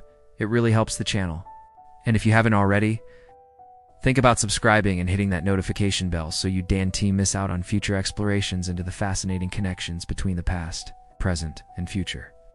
What other ancient technologies do you think are secretly running our modern world? Are there any topics you'd love to see me cover in a future video? Let me know your thoughts and suggestions in the comments section below. I read every single one. Till next time, keep questioning, keep exploring, and remember that the seeds of tomorrow are often found in the innovations of yesterday.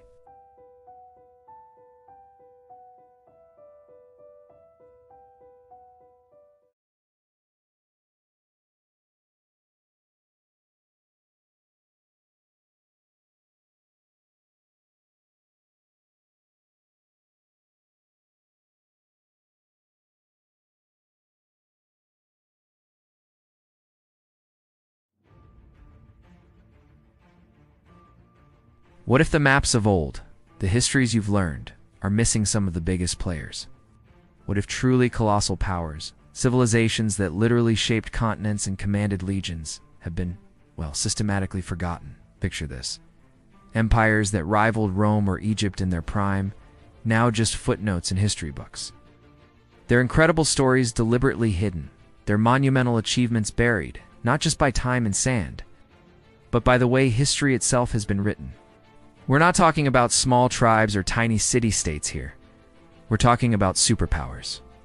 Powers that once had the world in their grip. Their innovations, their armies, their cultures dominated their times, only to be downplayed, misunderstood, or in some cases, seemingly erased from our collective memory. And you have to wonder, was this an accident? They say history is written by the victors, but what if it is also unwritten or rewritten to conveniently leave out stories that challenge our neat and tidy narratives? Prepare to question. Right. Well, everything.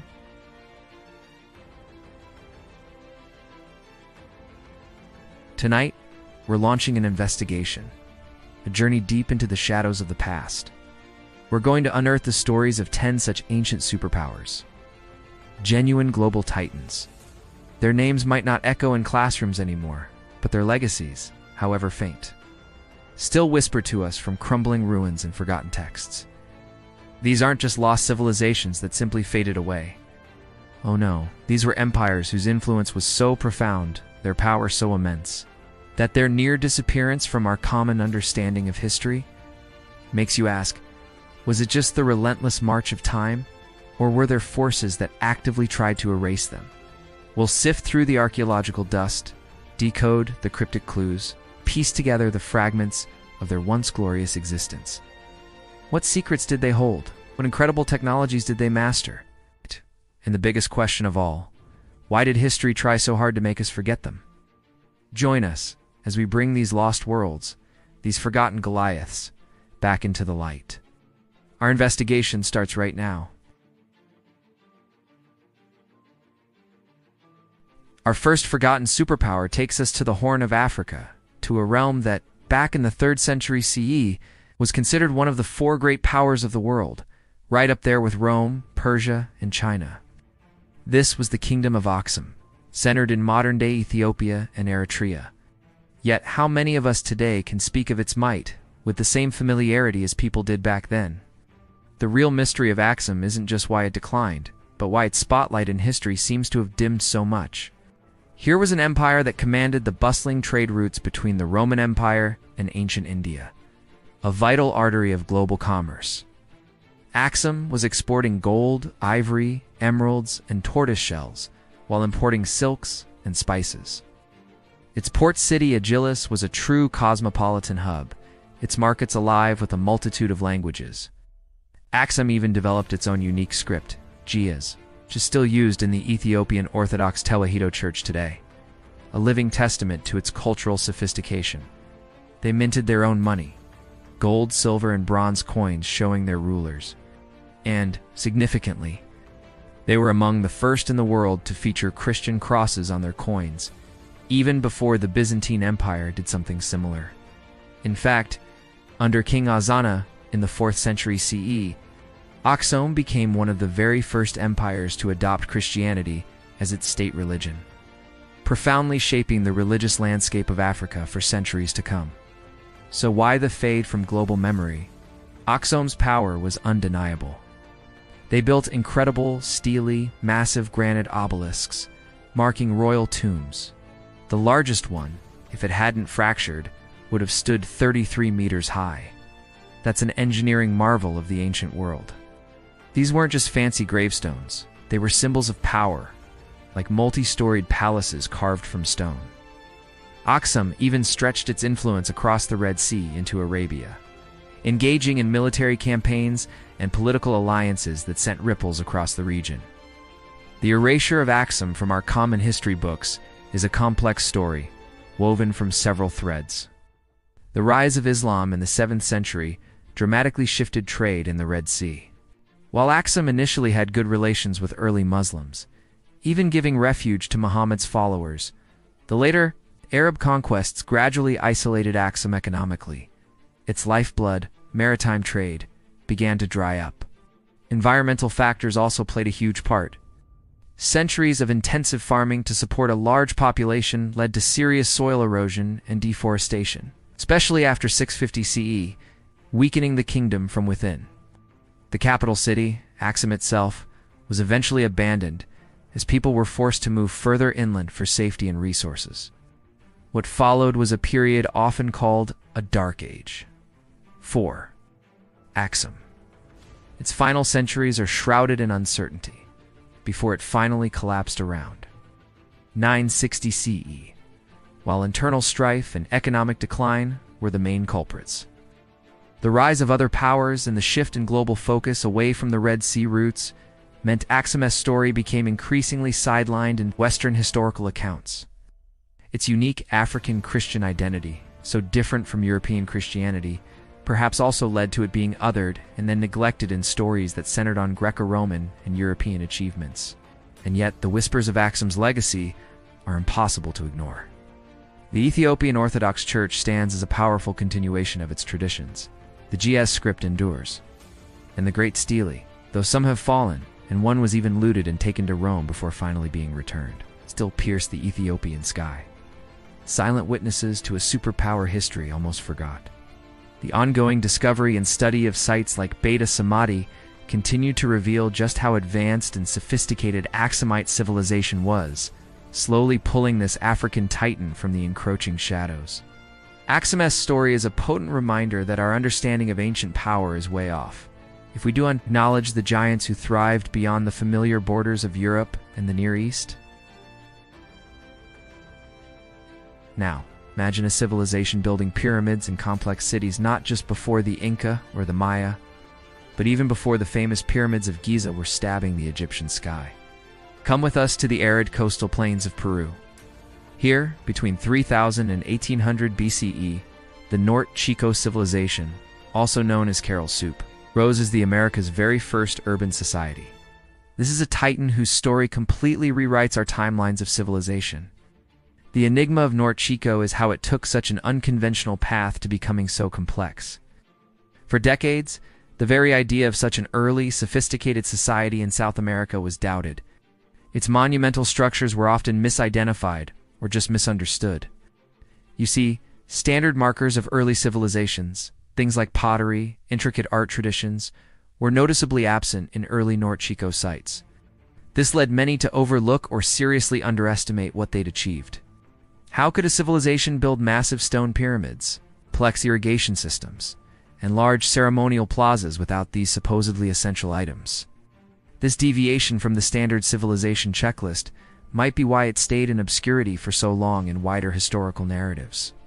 Yet the evidence is irrefutable. At sites like Carol, archaeologists have unearthed vast urban centers covering hundreds of acres. These feature monumental platform mounds, sunken circular plazas, and residential complexes. These weren't just random settlements. They showed deliberate planning and a sophisticated grasp of architecture and engineering. They built extensive irrigation canals, turning dry landscapes into productive agricultural zones, growing crops like cotton, beans, squash, and sweet potatoes. Their farming skill was foundational, laying the groundwork for all later Andean cultures. And incredibly, some of their irrigation techniques still inform modern Andean farming today. The erasure of Norte Chico, or maybe it's better to say its delayed recognition, can be pinned on a few things. Firstly, the lack of pottery in its earlier phases made it tough for archaeologists to date sites using the usual ceramic methods. Secondly, their society seems to have been less obviously hierarchical or militaristic than later Andean empires.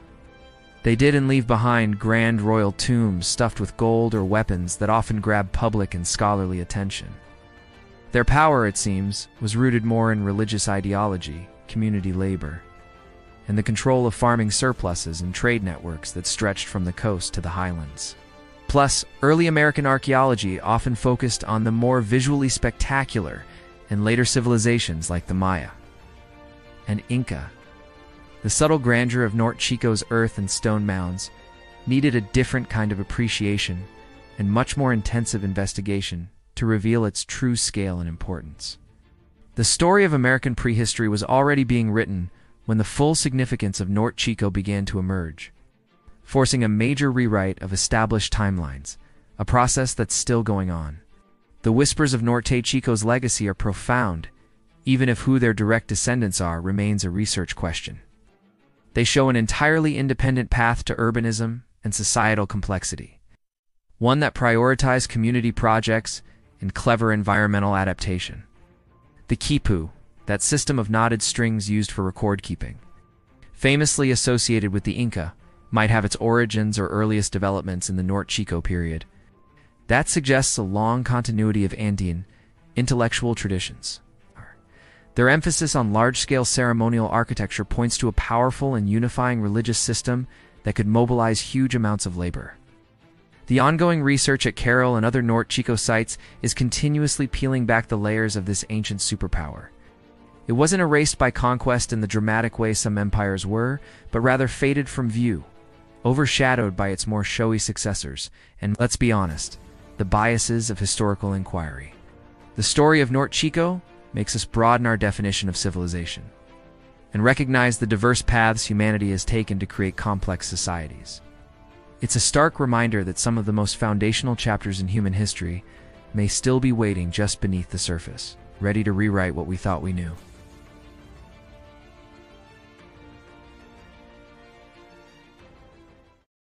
Now, let's turn our gaze to the vast, wind-swept Eurasian steppe, a landscape that birthed empires of horse lords, masters of mobile warfare who struck fear into the hearts of settled civilizations. From the 3rd century BCE to the 1st century CE, a formidable nomadic confederation known as the Xiongnu dominated this enormous territory. We're talking modern-day Mongolia, Kazakhstan, and parts of China and Russia. They were a superpower whose influence rippled across continents, yet their name is often just a footnote in Roman or Chinese histories, dismissed as some barbarian other, rather than a powerful imperial force in their own right. The real puzzle of the Xiongnu is how a people who built no cities of stone, left few grand monuments in the traditional sense, and whose own written records are largely lost to us, could forge an empire that repeatedly challenged, and for periods even dictated terms to one of history's most powerful states, the Han Dynasty of China. Their nomadic lifestyle, while a source of incredible strength, also made them historically elusive. Without permanent cities to excavate like settled empires, their story has mostly been pieced together from the records of their enemies and rivals, especially the Chinese.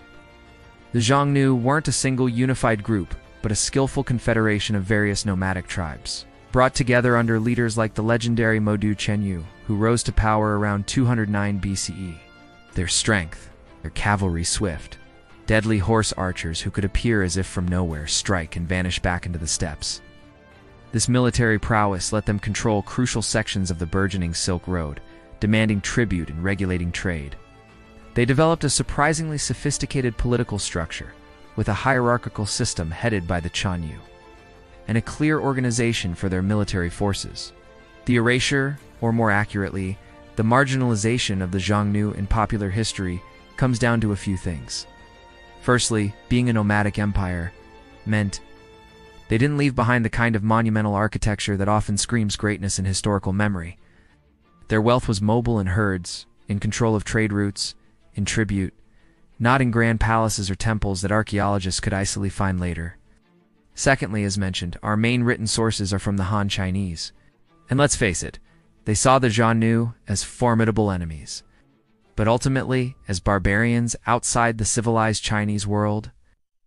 This bias inevitably colored the historical narrative, focusing on Han victories and Xiongnu raids rather than exploring the Xiongnu Empire's internal workings or its own sophisticated adaptation to the steppe. The centuries-long Han-Xiongnu wars were a series of massive military conflicts where fortunes swung back and forth. The Han emperors poured vast resources into fighting the Xiongnu, building fortifications and engaging in complex diplomacy, including the controversial Hekin policy, sending Han princesses as brides to Xiongnu leaders to try and buy peace. These wars were incredibly costly for both sides. Eventually, internal divisions within the Xiongnu, coupled with persistent Han military pressure and manipulation, led to the Xiongnu splitting into southern and northern groups. The southern Xiongnu became vassals of the Han. Many northern Xiongnu were driven westwards, a migration some historians controversially link to the later emergence of the Huns in Europe. Though this connection is still hotly debated, but the whispers of the Xiongnu legacy are far-reaching. They were a crucial catalyst in how Chinese military strategy and border policy developed. You could argue their pressure spurred the Han dynasty's westward expansion and exploration, including the famous mission of Zhang Qian, which helped formally establish the Silk Road. The Xiongnu showed the immense power nomadic peoples could wield, creating a model of steppe empire building that later groups, like the Mongols, would replicate.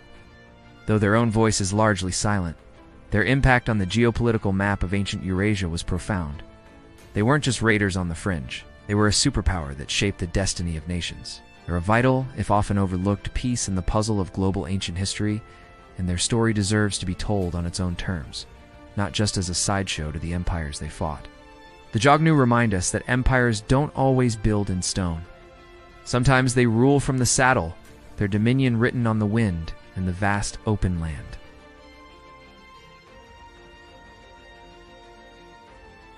High up in the Andes, nestled on the southern shores of the sacred lake Titicaca, a civilization arose that would lay the spiritual and architectural groundwork for empires yet to come. From roughly 400 to 900 CE, the Tiwanaku Empire flourished, its influence spreading across parts of modern-day Bolivia, Peru, and Chile. This was a highland superpower, masters of stone and water, whose vision of the cosmos and engineering skills remained deeply enigmatic. The puzzle of Tiwanaku has many pieces. How did they manage to support large populations and build monumental projects in the challenging high-altitude environment of the Altiplano, often over 12,000 feet above sea level? What was the true meaning behind their iconic, intricately carved stone monuments, most famously the Gateway of the Sun? And perhaps most perplexingly, why did this seemingly powerful and sophisticated civilization mysteriously decline and vanish around 900 CE, leaving its magnificent ceremonial centers to be reclaimed by the harsh Andean winds? Tiwanaku wasn't just a city. It was the spiritual and political heart of a vast sphere of influence.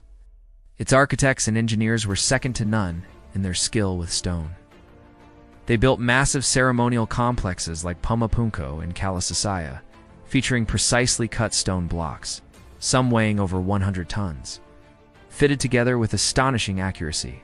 The Gateway of the Sun, carved from a single block of andesite weighing an estimated 10 tons, features a central deity, often identified as a version of the Andean staff god, surrounded by enigmatic winged figures and symbols. Some researchers believe these represent a sophisticated calendar system or astronomical alignments. This wasn't just decoration, it was a cosmic map, a testament to their deep understanding of celestial cycles. To support their population, the Tiwanaku developed ingenious farming techniques. They mastered raised field farming, creating a network of elevated planting beds and canals that reduced frost damage, improved soil fertility, and made the most of water in that tough environment. These systems were incredibly productive and showed a sophisticated adaptation to their surroundings. Their influence spread not just through conquest, but through trade caravans that traveled vast distances, and through the powerful religious ideology centered at Tiwanaku, with Lake Titicaca itself holding profound spiritual importance as a place of origin. The erasure of Tiwanaku from the main historical narratives of ancient superpowers is partly because they didn't have a deciphered written language in the traditional sense. While their iconography is rich and complex, their story is told primarily through stone and artifact, which needs intensive archaeological interpretation. Furthermore, the later, more expansive Inca Empire, which revered Tiwanaku as a place of ancestors, and even incorporated some of its cosmological beliefs, often overshadowed Tiwanaku in historical accounts.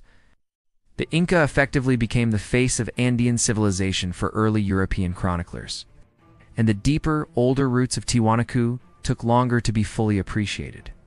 The decline of Tiwanaku is a puzzle that still fascinates researchers. Theories range from prolonged droughts messing with their agricultural systems, to internal social unrest, to stretching their political and economic reach too thin. Whatever the mix of factors, by around 1000 CE, their major ceremonial centers were largely abandoned, their sophisticated systems falling into disuse. Yet the whispers of Tiwanaku's legacy are profound and far-reaching. They were arguably the mother culture for many later Andean civilizations, including the Inca. Their architectural styles, religious iconography, and agricultural techniques left an indelible mark on the region. The precision of their stonework continues to baffle engineers and inspire awe. Sites like the Gateway of the Sun remain potent symbols of a sophisticated worldview and a deep connection to the cosmos. Unraveling the secrets of Tiwanaku is crucial for understanding the deep history of Andean civilization, a history that speaks of resilience, ingenuity, and a unique spiritual vision forged in one of the world's most breathtaking and challenging landscapes. They were a superpower whose monuments whisper of a complex understanding of the universe, a world history tried to forget, but whose stones refused to be silent.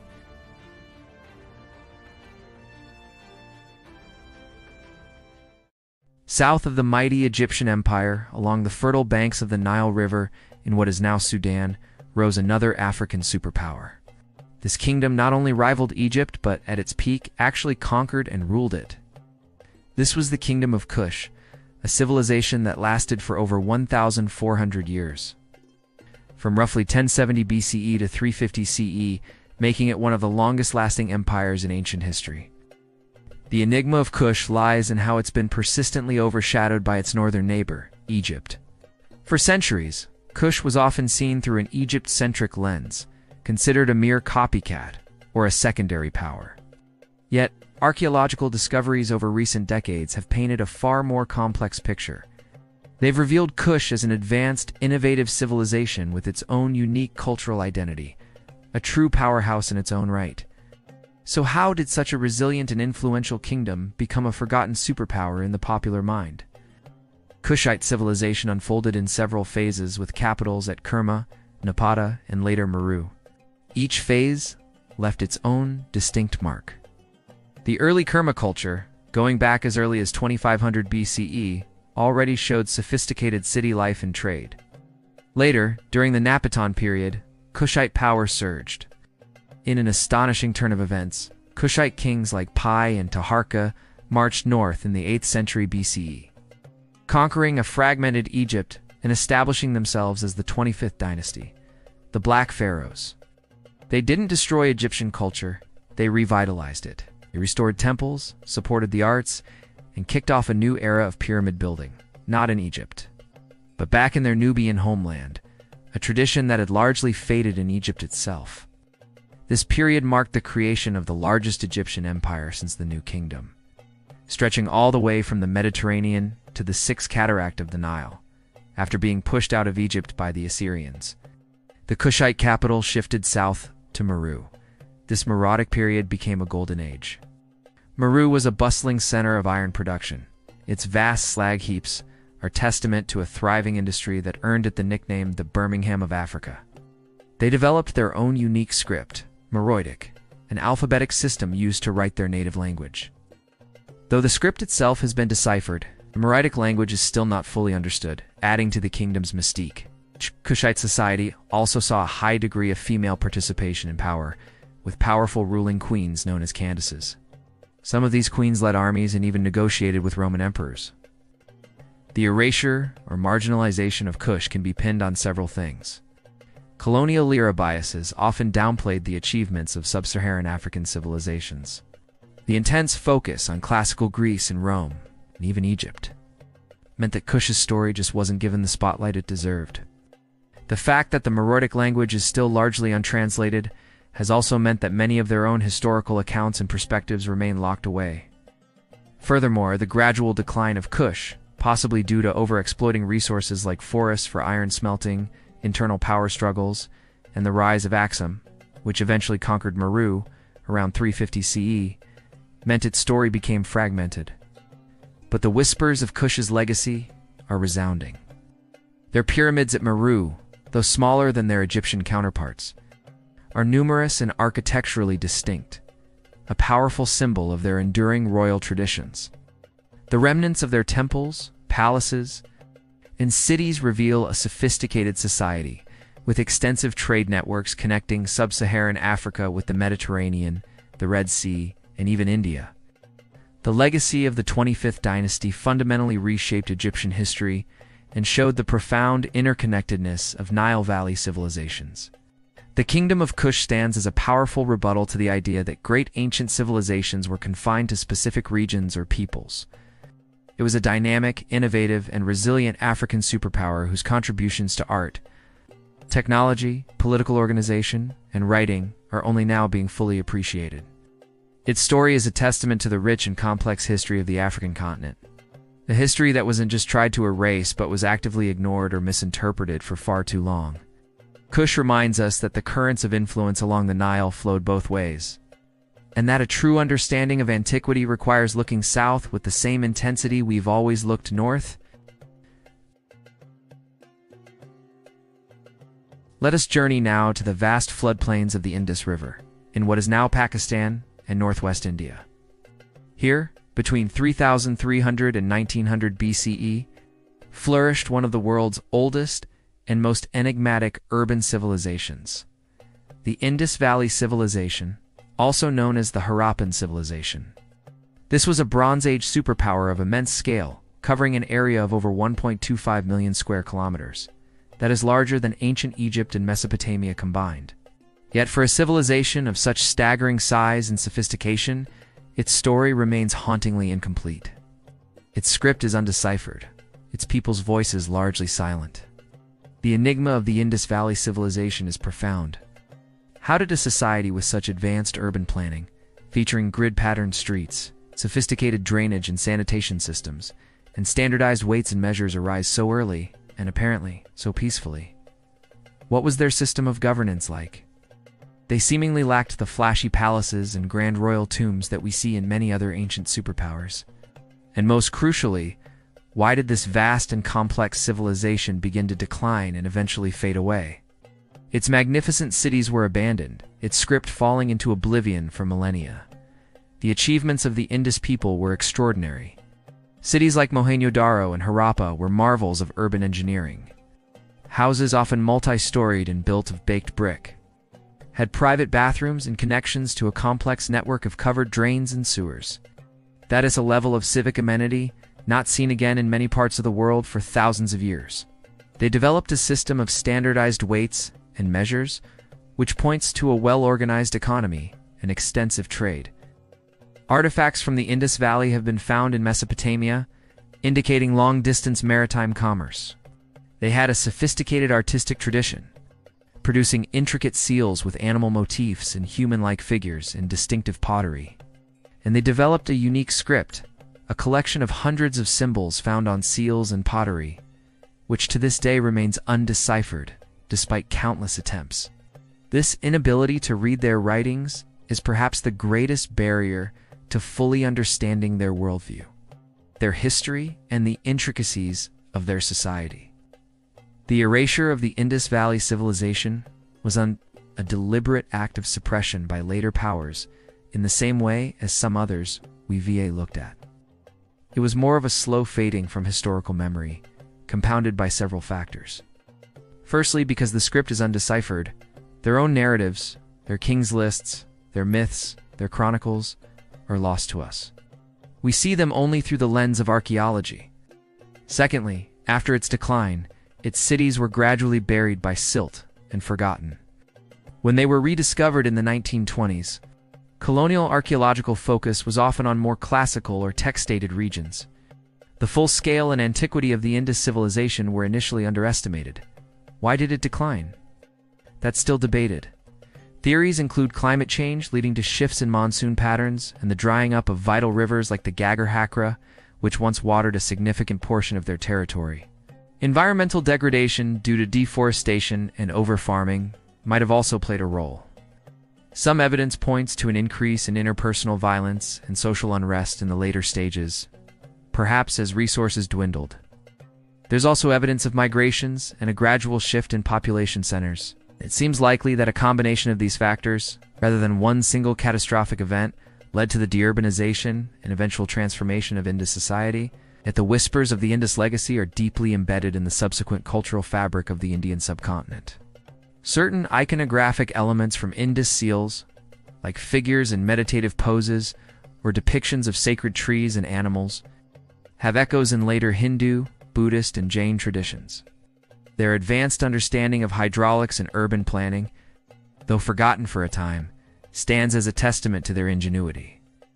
The questions surrounding their societal organization, apparently less hierarchical and militaristic than many contemporaries, continue to spark debate about alternative models of ancient governance. The Indus Valley civilization is a stark reminder of how much of our ancient past can be lost, and how a superpower that once dominated a vast region could be reduced to a collection of enigmatic ruins and an unreadable script. Their story challenges us to consider what power truly means. Was it in massive armies and grand monuments to individual rulers, or in the sophisticated organization of urban life for thousands of citizens? Unlocking the secrets of their script remains one of archaeology's greatest prizes, holding the potential to restore the voices of a civilization that history tried not so much to erase, but simply and tragically forgot for far too long. We've journeyed from the highlands of Africa to the steppes of Asia and the coastal deserts of Peru, unearthing titans nearly lost to time. The sheer scale of these forgotten empires is staggering, isn't it? It really makes you wonder what other silent giants lie buried. What other chapters of our human story have been deliberately obscured or simply faded from view? If these stories are sparking your curiosity, and you believe, like we do, that understanding our full past is crucial to understanding ourselves, then please consider subscribing to our channel and hitting that notification bell. We have so many more mysteries to investigate, so many more lost worlds to explore together. Your support helps us continue this vital work of bringing forgotten history back into the light. Now, let's continue our investigation.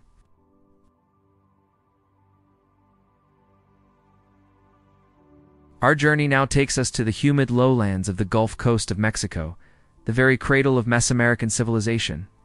Here, from around 1500 to 400 BCE, flourished the Olmec, a people often called the mother culture of later Mesoamerican giants like the Maya and the Aztec.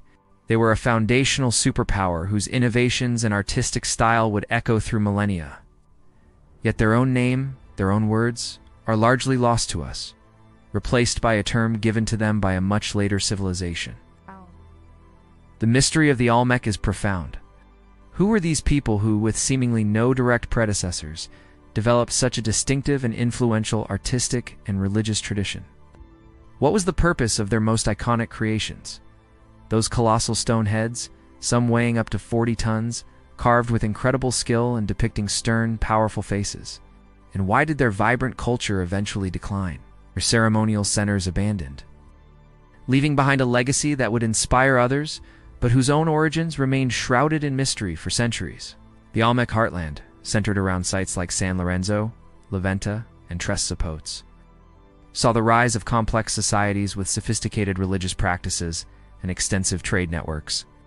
They were master carvers, not just of the colossal heads, but also of intricate jade figurines, ceremonial axes, and stelae. Their art has a very distinctive style, often featuring word jaguar motifs, downturned mouths, and cleft heads, symbols that clearly held deep religious meaning. They built some of the earliest pyramids in Mesoamerica, earthen mounds that served as focal points for their ceremonial centers. The Olmec developed many of the cultural traits that would define later Mesoamerican civilizations: a complex calendar system, the ritual ball game, and foundational religious concepts. Their influence spread far beyond their heartland. Olmec-style artifacts and iconography have been found in distant regions, indicating extensive trade and cultural exchange. They controlled valuable resources like basalt, jade, and obsidian. The erasure of the Olmec name and a full understanding of their primary importance was a long process. Term. Olmec itself is an Aztec word, meaning rubber people, referring to the inhabitants of the Gulf Coast region in much later times, not what the original civilization called themselves. For a long time, the Maya were considered the earliest high civilization of Mesoamerica. It was only through painstaking archaeological work in the 20th century that the true antiquity and foundational role of the Olmec were finally recognized. Their ceremonial centers were often swallowed by the jungle, their colossal heads sometimes found toppled or deliberately buried, hinting at periods of upheaval or ritual decommissioning. The decline of the Olmec civilization remains a mystery, much like its origins. Environmental changes, like rivers silting up or volcanic eruptions, are considered likely contributing factors. Internal social or political strife may have also played a part. By around 400 BCE, their major centers were abandoned. An Olmec culture as a distinct entity began to transform and fragment, its traditions absorbed and reinterpreted by successor cultures. The whispers of the Olmec legacy, however, are everywhere in Mesoamerica. Their artistic motifs, religious symbols, architectural concepts profoundly influenced the Maya, the Teotihuacanos, the Zapotecs, and ultimately the Aztecs. The concept of a sacred landscape, the importance of ceremonial centers, the use of jade for ritual objects, and even aspects of their cosmology can be traced back to Olmec roots. The colossal heads, even in their enigmatic silence, speak of immense power, the sophisticated organization needed to quarry, transport, and carve such massive stones, and a clear focus on rulership or lineage. The Olmec are a prime example of a superpower whose direct voice was lost, whose own name was forgotten, yet whose cultural DNA became foundational for an entire civilizational sphere. History didn't so much try to erase them, as it took centuries of patient, archaeological detective work to rediscover them and place them in their rightful position as the progenitors, the mother culture that history had overlooked in its focus on their more famous children. Their story underscores how important it is to look beneath the surface, beyond the known narratives, to find the true wellsprings of civilization. Our next lost superpower isn't an empire defined by sprawling surface territories, but by an astonishing mastery of subterranean engineering and sheer communal survival. Deep beneath the almost alien landscape of Cappadocia in modern-day Turkey lies Derinkuyu. This is an ancient, multi-leveled underground city that, at its peak between 500 and 1000 CE, could house an estimated 20,000 people, along with their livestock and provisions. This wasn't just a network of caves, it was a meticulously planned subterranean metropolis, a mind-boggling testament to human ingenuity and resilience in the face of constant threat. The enigma of Derinkuyu is unjust at sheer scale. It extends down as many as 18 levels, to depths of over 85 meters. It's also the mystery of its original builders and the full extent of its interconnected network. While it was heavily used and expanded by Byzantine Christians seeking refuge from Arab raids in the 7th to 11th centuries, and later from Mongol incursions, and Ottoman-era persecutions its deepest origins might stretch back much, much further, possibly to the Phrygians, or even the Hittites thousands of years prior. Why was such an extraordinary effort invested in burrowing downwards? And how was this vast hidden world largely forgotten by the outside world until its accidental rediscovery in 1963? The city itself is an engineering marvel. Carved into the soft, volcanic, tough rock characteristic of Cappadocia, Derinku had everything needed for sustained living. Living quarters, stables, storage rooms, wineries, oil presses, communal kitchens, schools, chapels, and even a spacious room with a cross-shaped layout that might have served as a religious center. Spatially, it possessed sophisticated ventilation shafts providing fresh air to its deepest levels, and wells that ensured a protected water supply. Defense was clearly paramount. The city was a labyrinth of narrow passages, easily defended, and featured massive circular stone doors, weighing several tons, which could be rolled into place to seal off corridors from the inside, trapping invaders or securing sections of the city. And get this, Derinku is believed to be connected via tunnels, some stretching for kilometers. Two other smaller underground cities in the region forming a vast subterranean network. The erasure of Derinku from wider historical awareness is tied to its very nature as a hidden refuge. Its whole purpose was to remain unseen by those on the surface. While local populations knew about these underground spaces and used them for centuries, their true scale and sophistication weren't appreciated by the outside world. After the population exchange between Greece and Turkey in 1923, the local Cappadocian Greeks who had last used these shelters were expelled, and the entrances were largely abandoned and forgotten. It wasn't until 1963 when a local resident, renovating his home, accidentally broke through a wall and discovered a mysterious room that led to the rediscovery of this vast complex. Apparently, his chickens kept disappearing into the opening. The legacy of Derinku is a profound testament to human adaptability and the sheer will to survive. It showcases incredible foresight in planning and a deep understanding of geology and engineering, all achieved with relatively simple tools. The very existence of Derinku and other similar Cappadocian underground cities forces us to rethink what urbanism and civilization really mean. Here was a society that invested immense collective effort not in monumental displays of power above ground, but in creating a secure and sustainable world beneath it. While not a superpower in the sense of an expansionist military empire, Derinku represents a superpower of ingenuity and communal resilience. The knowledge and skills needed to build and maintain such a complex were immense. Its long period of obscurity and dramatic rediscovery highlight how easily even monumental human achievements can be lost to time if their context changes, or the communities that hold their memory are dispersed. Derinku whispers of a hidden history, a story of people who, when faced with danger from above, chose to build an entire world below, a world history nearly succeeded in completely burying. We return now to the Indian subcontinent, to a time when it was first forged into a unified political entity under a dynasty of extraordinary vision and power, the Maurya Empire.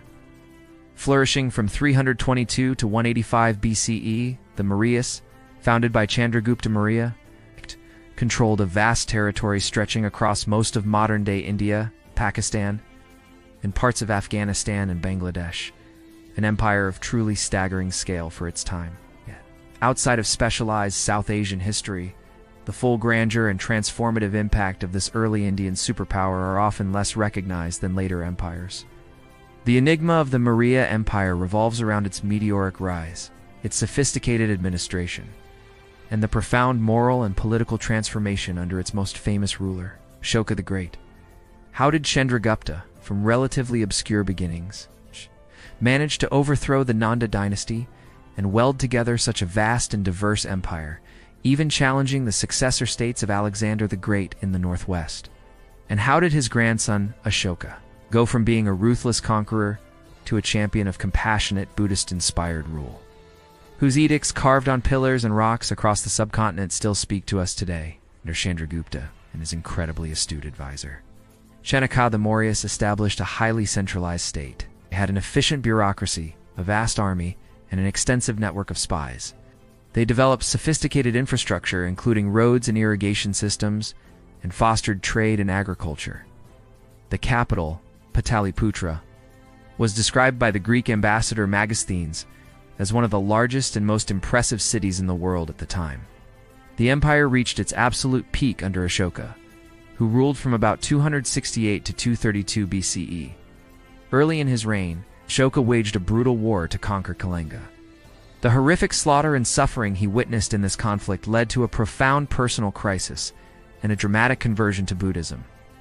Renouncing aggressive warfare, Ashoka embraced a policy of Dhamma, a moral code emphasizing non-violence, tolerance, respect for all living beings, and social welfare. Had his edicts inscribed in various local scripts and languages, carved on rock faces and towering polished stone pillars erected throughout his empire. These weren't just moral pronouncements, they were instruments of governance, outlining his policies and his vision for a just and harmonious society. He sent Buddhist missions to far-off lands, including Sri Lanka, Southeast Asia, and even, according to some accounts, to the Hellenistic kingdoms of the West, playing a crucial role in transforming Buddhism into a world religion. The erasure or relative dimming of the Maurya Empire's full significance in some global historical narratives is partly due to the fragmentation that followed its decline after Ashoka's death. The empire began to break apart due to a combination of weak successors, internal dissent, and the resurgence of regional powers. For centuries, Ashoka himself was a largely forgotten figure in India. His edicts went unread, his pillars often attributed to other rulers.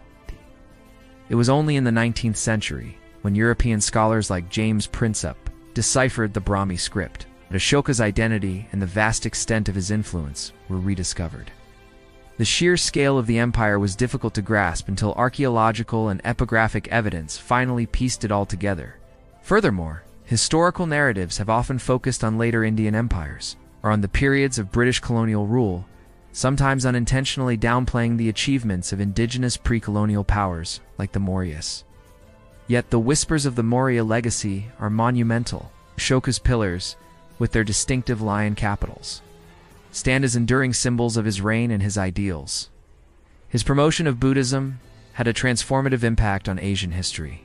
The Mauryan period saw significant advancements in art, architecture, and administration, laying a foundation for future Indian states. The Arthashastra, though its exact dating is debated, provides a fascinating, if sometimes ruthless, insight into ancient Indian statecraft. The Maurya Empire was a true ancient superpower, not just in its military might and territorial extent, but in its audacious attempt to govern a vast, diverse population through principles of peace and moral righteousness. Ashoka's story, in particular, is a powerful testament to the potential for transformation in leadership. The rediscovery of the Mauryas and the decipherment of Ashoka's edicts were pivotal moments in understanding India's deep past, restoring to prominence an empire that history tried to forget, and a ruler whose message of peace and tolerance remains remarkably relevant today. Our final investigation takes us to the sun-drenched savannas of West Africa. Here in the 13th century CE, a legendary empire arose built on gold, faith, and learning, the Mali Empire. From roughly 1230 to 1670 CE, Mali controlled a vast territory encompassing parts of modern-day Mali, Senegal, Mauritania, Guinea, and Niger. Its wealth was so immense, its rulers so powerful, that its fame reached the courts of Europe and the Middle East. Yet, despite its global renown in its heyday, the Mali Empire's story is often given far too little weight in mainstream narratives of world history. The enigma of Mali lies in the almost mythical status of its wealth, particularly under its most famous ruler, Mansa Musa, and the subsequent fading of its full global impact from common historical memory. How did an empire in the heart of West Africa become one of the world's largest gold producers? And how did its intellectual centers like Timbuktu become beacons of Islamic scholarship that attracted scholars from across the Muslim world? Founded by the legendary Sundiata Keita, the Lion King, Mali grew rich by controlling the trans-Saharan trade routes. It sat atop some of the richest gold mines in the world at a time when gold was in incredibly high demand globally. But its wealth wasn't just in gold. It also controlled the equally vital salt trade from the Sahara. This gold-salt trade formed the backbone of its economy, making its rulers fabulously wealthy. Mansa Musa's fame was cemented by his extravagant Hajj pilgrimage to Mecca in 1324. Accounts describe his caravan as consisting of tens of thousands of people, and camels laden with so much gold that his lavish spending and generous almsgiving in cities like Cairo reportedly tanked the local gold price for years. This journey wasn't just a display of wealth, it was a diplomatic and cultural mission that put Mali firmly on the medieval world map. On his return, Mansa Musa brought back with him Arab scholars, architects, and jurists, sparking an intellectual and architectural renaissance. Timbuktu, along with other cities like Angao, flourished as major centers of commerce and Islamic learning. Mansa Musa commissioned the construction of grand mosques, including the iconic Jingerbur Mosque in Timbuktu, designed by an Andalusian architect he persuaded to return with him. The Sankar University in Timbuktu became a renowned center of scholarship, housing vast libraries with manuscripts on law, theology, astronomy, medicine, and history. Timbuktu wasn't some isolated outpost. It was a cosmopolitan hub, a vital node in the global exchange of goods and ideas. The legal structures of the Malian Empire were even codified in Timbuktu, moving from purely oral traditions to written precedents. So why the relative erasure or downplaying of Mali's superpower status in broader world history? Several factors played a part. Firstly, much of Mali's history was preserved through rich oral traditions, particularly by griots. While invaluable, these traditions weren't always given the same weight by early European historians who prioritized written documentary evidence. Secondly, the rise of the Atlantic slave trade and subsequent European colonialism in Africa led to a deliberate downplaying and, frankly, often racist dismissal of the achievements of pre-colonial African kingdoms. The narrative of Africa as a dark continent without history served colonial agendas and obscured the legacies of empires like Mali. Internal factors also led to Mali's eventual decline by the 17th century. Dynastic disputes, the rise of rival successor states like Songhai, and shifts in trade routes all contributed. As its power waned, its story, particularly in European accounts, began to fade or become romanticized and distorted. Yet the whispers of Mali's legacy are powerful and enduring. The accounts of Arab travelers and scholars like Ibn Battuta provide invaluable contemporary descriptions of its wealth, its sophisticated governance, and its vibrant Islamic culture. The architectural heritage of Timbuktu, and though threatened by conflict and environmental change, still stands as a testament to its golden age. The surviving manuscripts from Timbuktu's libraries offer a precious window into a rich intellectual tradition. The Mali Empire was a West African superpower that commanded immense wealth, fostered great centers of learning, and played a significant role in the medieval world economy and the spread of Islamic culture. Its story challenges Eurocentric narratives of history and highlights the global interconnectedness of the medieval world. Uncovering and appreciating the full extent of Mali's influence is crucial for a more complete and accurate understanding of our shared past. A past where powerful empires thrived in all corners of the globe, even if history for a time tried to look away.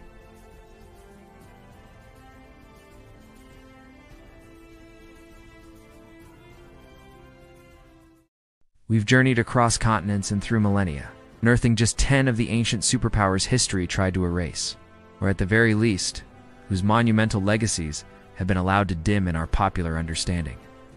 From the towering stele of Axum to the incredible subterranean ingenuity of Durinkyu, from the forgotten pyramids of Nort Chico to the golden courts of Mali, each of these titans tells a story of incredible human achievement, resilience, and innovation. Their partial obscurity is rarely down to just one thing. Sometimes it was the lack of a translatable written record, leaving their stories to be painstakingly pieced together by archaeologists. Sometimes it was the rise of new powers, the shifting of trade routes, or environmental catastrophe that led to their decline. Their narratives then overshadowed or absorbed by those who came after. And yes, sometimes the biases of later historians, the agendas of conquering nations, or the sheer focus on a few classical civilizations, led to these equally significant players on the world stage being pushed to the margins. What this investigation really shows is that our understanding of antiquity is far from complete. The map of ancient power is more diverse, more complex, and more globally interconnected than we often imagine. These lost worlds aren't truly lost, not as long as we keep seeking them out. Keep questioning the established narratives, and keep listening to the whispers they leave behind in stone, in script, and in the enduring traditions of their descendants. The shadows of history are deep, no doubt about it, but they are not impenetrable. The stories of these forgotten empires remind us that greatness can arise in any corner of the globe, and that our collective human story is a tapestry woven with far more threads than we commonly acknowledge. What other titans lie waiting to be rediscovered? What other truths about our past are still yearning to be brought into the light? The investigation, in many ways, has only just begun.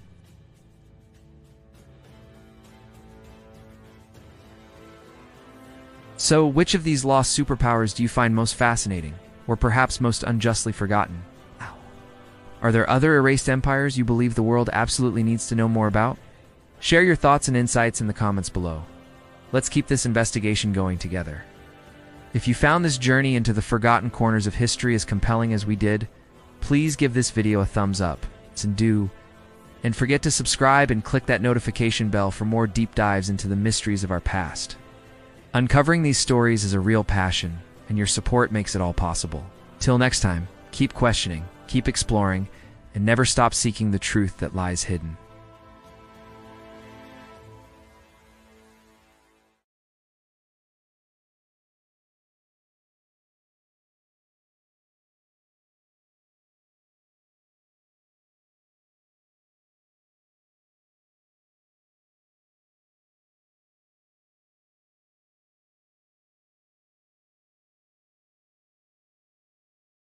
Imagine a civilization not in the familiar fertile lands of Mesopotamia or along the Nile, but right on the dry, windswept coast of Peru. Picture it, flourishing 5,000 years ago. That's not just older than the mighty Inca by thousands of years. It means they were contemporaries with the pyramid builders of Egypt. This isn't some fantasy. This is the world of the Norte Chico, one of the oldest and, frankly, most baffling civilizations on Earth. A culture that grew up in stark isolation, building a society of incredible complexity, only to disappear, leaving behind enormous questions that still whisper on the desert winds. What if almost everything we thought we knew about how civilization began in the Americas was wrong? What if a society without pottery, without writing as we recognize it, without even clear signs of war, managed to build colossal pyramids and sprawling cities? That's the puzzle of Norte Chico. It's a civilization that just doesn't fit the usual mold. And it makes us rethink what it even means to be ancient, to be advanced, and maybe even to be human. Their story isn't just about what we've found. It's about the profound mysteries that remain. For centuries, the true age and importance of these dune-like mounds dotting Peru's Soup Valley were hidden in plain sight. Early explorers, even some archaeologists, first shrugged them off as fairly recent, maybe minor offshoots of later, more famous Andean cultures. The real eye-opener came in the late 20th century. Thanks to researchers like Peruvian archaeologist Ruth Shady, when carbon dating results started trickling in, the academic world was floored. Sites like Carroll, Norte Chico's crown jewel weren't just old, they were ancient. We're talking origins stretching back to 3000 BCE, and some estimates push it even earlier, to around 3500 BCE at related sites like Huaraconga. This wasn't just a few villages, it was a cradle of civilization. One of only 6 places on Earth where complex society popped up all on its own. Picture the scene: a narrow coastal strip, a hyper-arid desert, starkly beautiful, but you wouldn't think it was an easy place to live. To the west, the Pacific, teeming with marine life. To the east, the towering Andes. And cutting through this landscape, a series of river valleys. Little green lifelines in a barren land. It was here, in places like the Soup, Pativilca, and Fortaleza river valleys, that the Norte Chico people decided to build their world. And they didn't just build 1 or 2 villages. They created a network of up to 30 major population centers, all spread across this tough terrain. The fact that such a sophisticated society could even exist here is the first layer of the puzzle. How did they manage in these dry lands? How did they support enough people to take on massive building projects? Usually, when we talk about early civilizations, we think of staple crops like wheat in the Near East or rice in Asia. But for a long time, North Chico seems to have played by different rules. There's still some debate, and maize does show up later, but it doesn't look like it was the original foundation of their society. This really throws a fascinating wrench in our standard ideas about how societies evolve.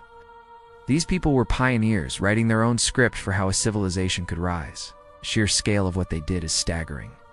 Carol, the site we've dug into the most, covers over 150 acres. It's a sprawling complex of pyramids, sunken plazas, and homes. It wasn't just a place for ceremonies. It was a bustling city, possibly home to thousands. And Carol wasn't alone. It was part of a whole constellation of sites, each playing its part in the larger civilization. Finding North Chico was more than just discovering old ruins. It was like stumbling upon a lost chapter in the human story, a chapter that tells of incredible ingenuity and adaptation in one of the planet's toughest landscapes. But as we peel back the layers of sand and time, every discovery seems to bring up even bigger questions. Who were these people who tamed the desert, and what on earth drove them to build so big, so early in human history?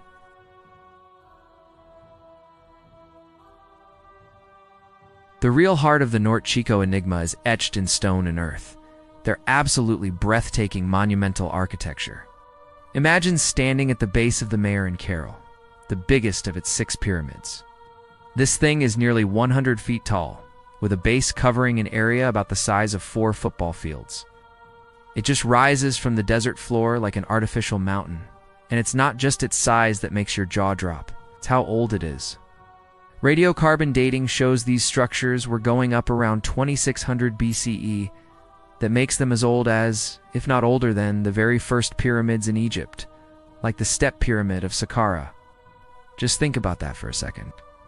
While pharaohs were gathering the resources of the Nile Valley, an entire ocean away, completely cut off, another society was pulling off engineering feats of similar, incredible ambition.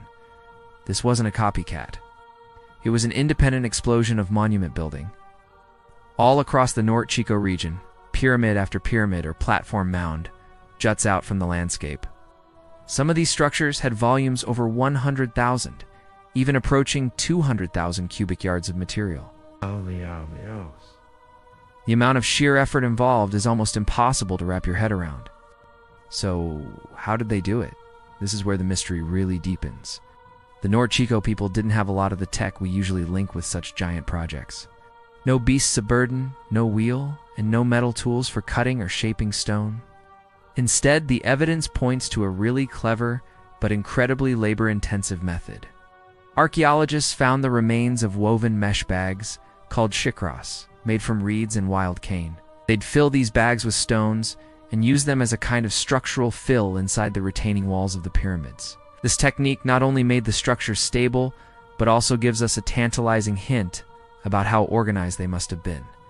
Getting together the workforce to gather materials, weave thousands of shikras, and then build these mounds. That points to some sophisticated social organization and leadership. Another signature feature of North Chico architecture is the sunken circular plaza. These mysterious structures, usually 20 to 40 yards across and several yards deep, are found at many sites, often right at the foot of the main pyramids.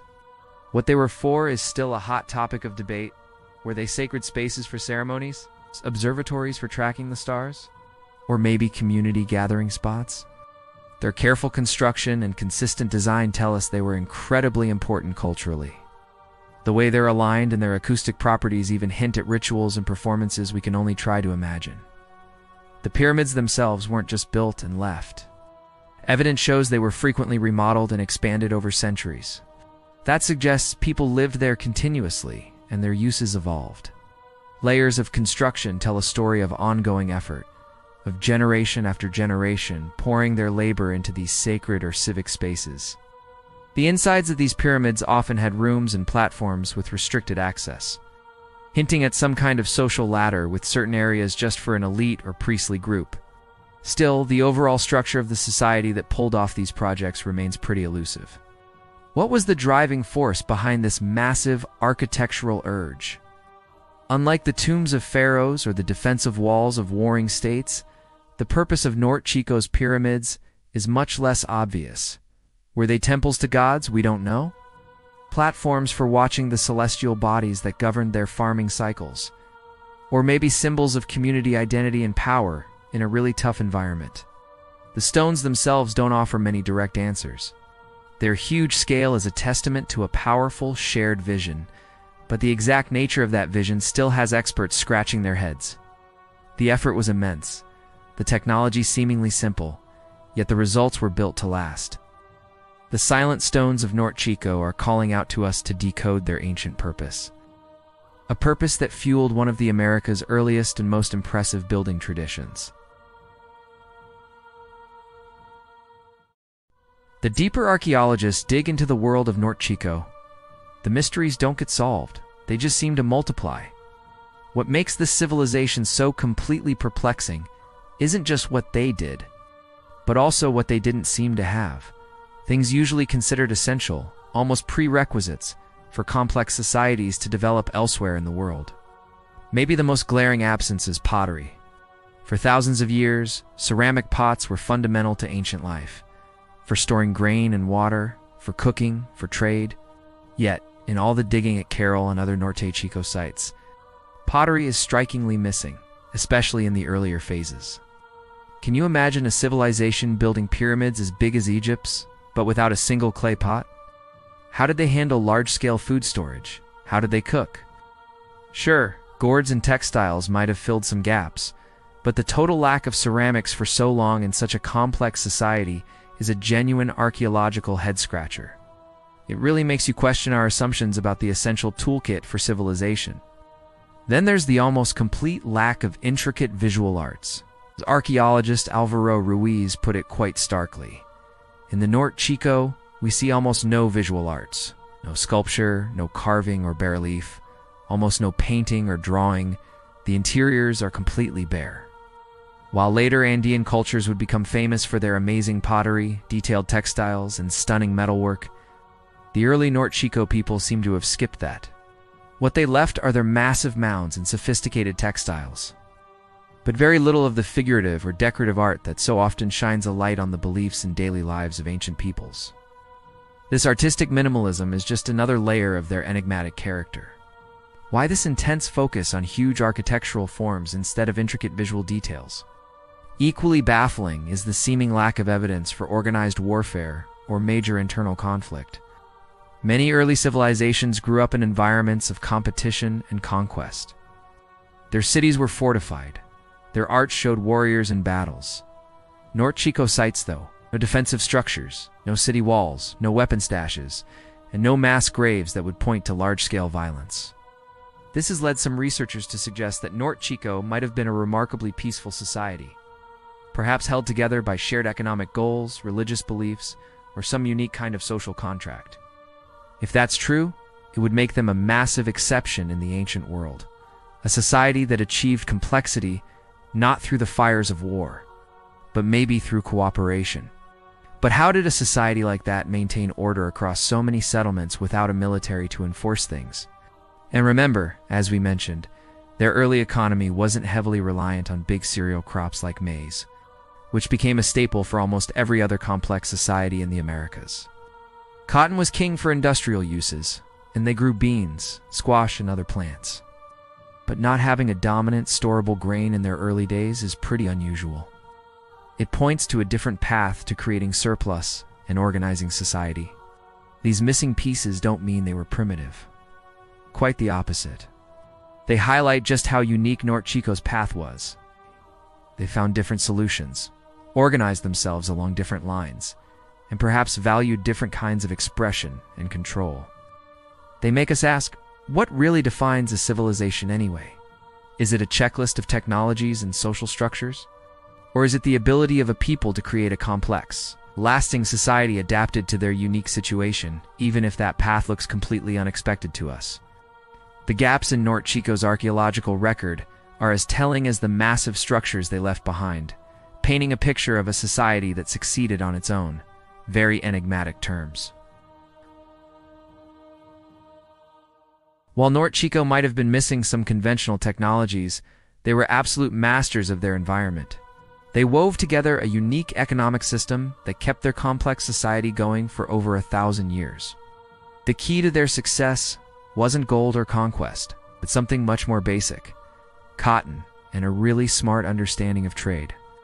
In those arid river valleys, the North Chico people became experts at growing cotton. Now, you might think it was mainly for clothing, but its most critical use was for something else entirely: fishing. The cotton fibers were spun into strong threads, which were then painstakingly woven into huge fishing nets. We have plenty of evidence for this.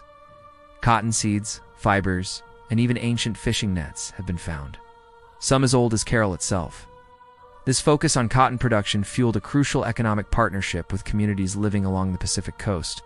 Just a dozen or so miles away, the inland farming sites, like Carroll, grew the cotton that the coastal fishing villages desperately needed for their nets. In return, the coastal communities supplied a rich bounty from the sea. Digs at inland sites like Carroll have turned up huge amounts of shellfish remains and fish bones, including anchovies and sardines. Clear proof of a regular, large-scale trade network. This blend of sea and agriculture was the lifeblood of the North Chico civilization. Dried anchovies, for instance, might have even been used as a kind of currency, or an easily transportable protein source. This economic model is pretty remarkable for a few reasons.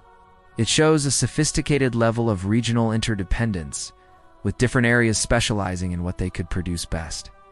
It also highlights how well they managed their resources.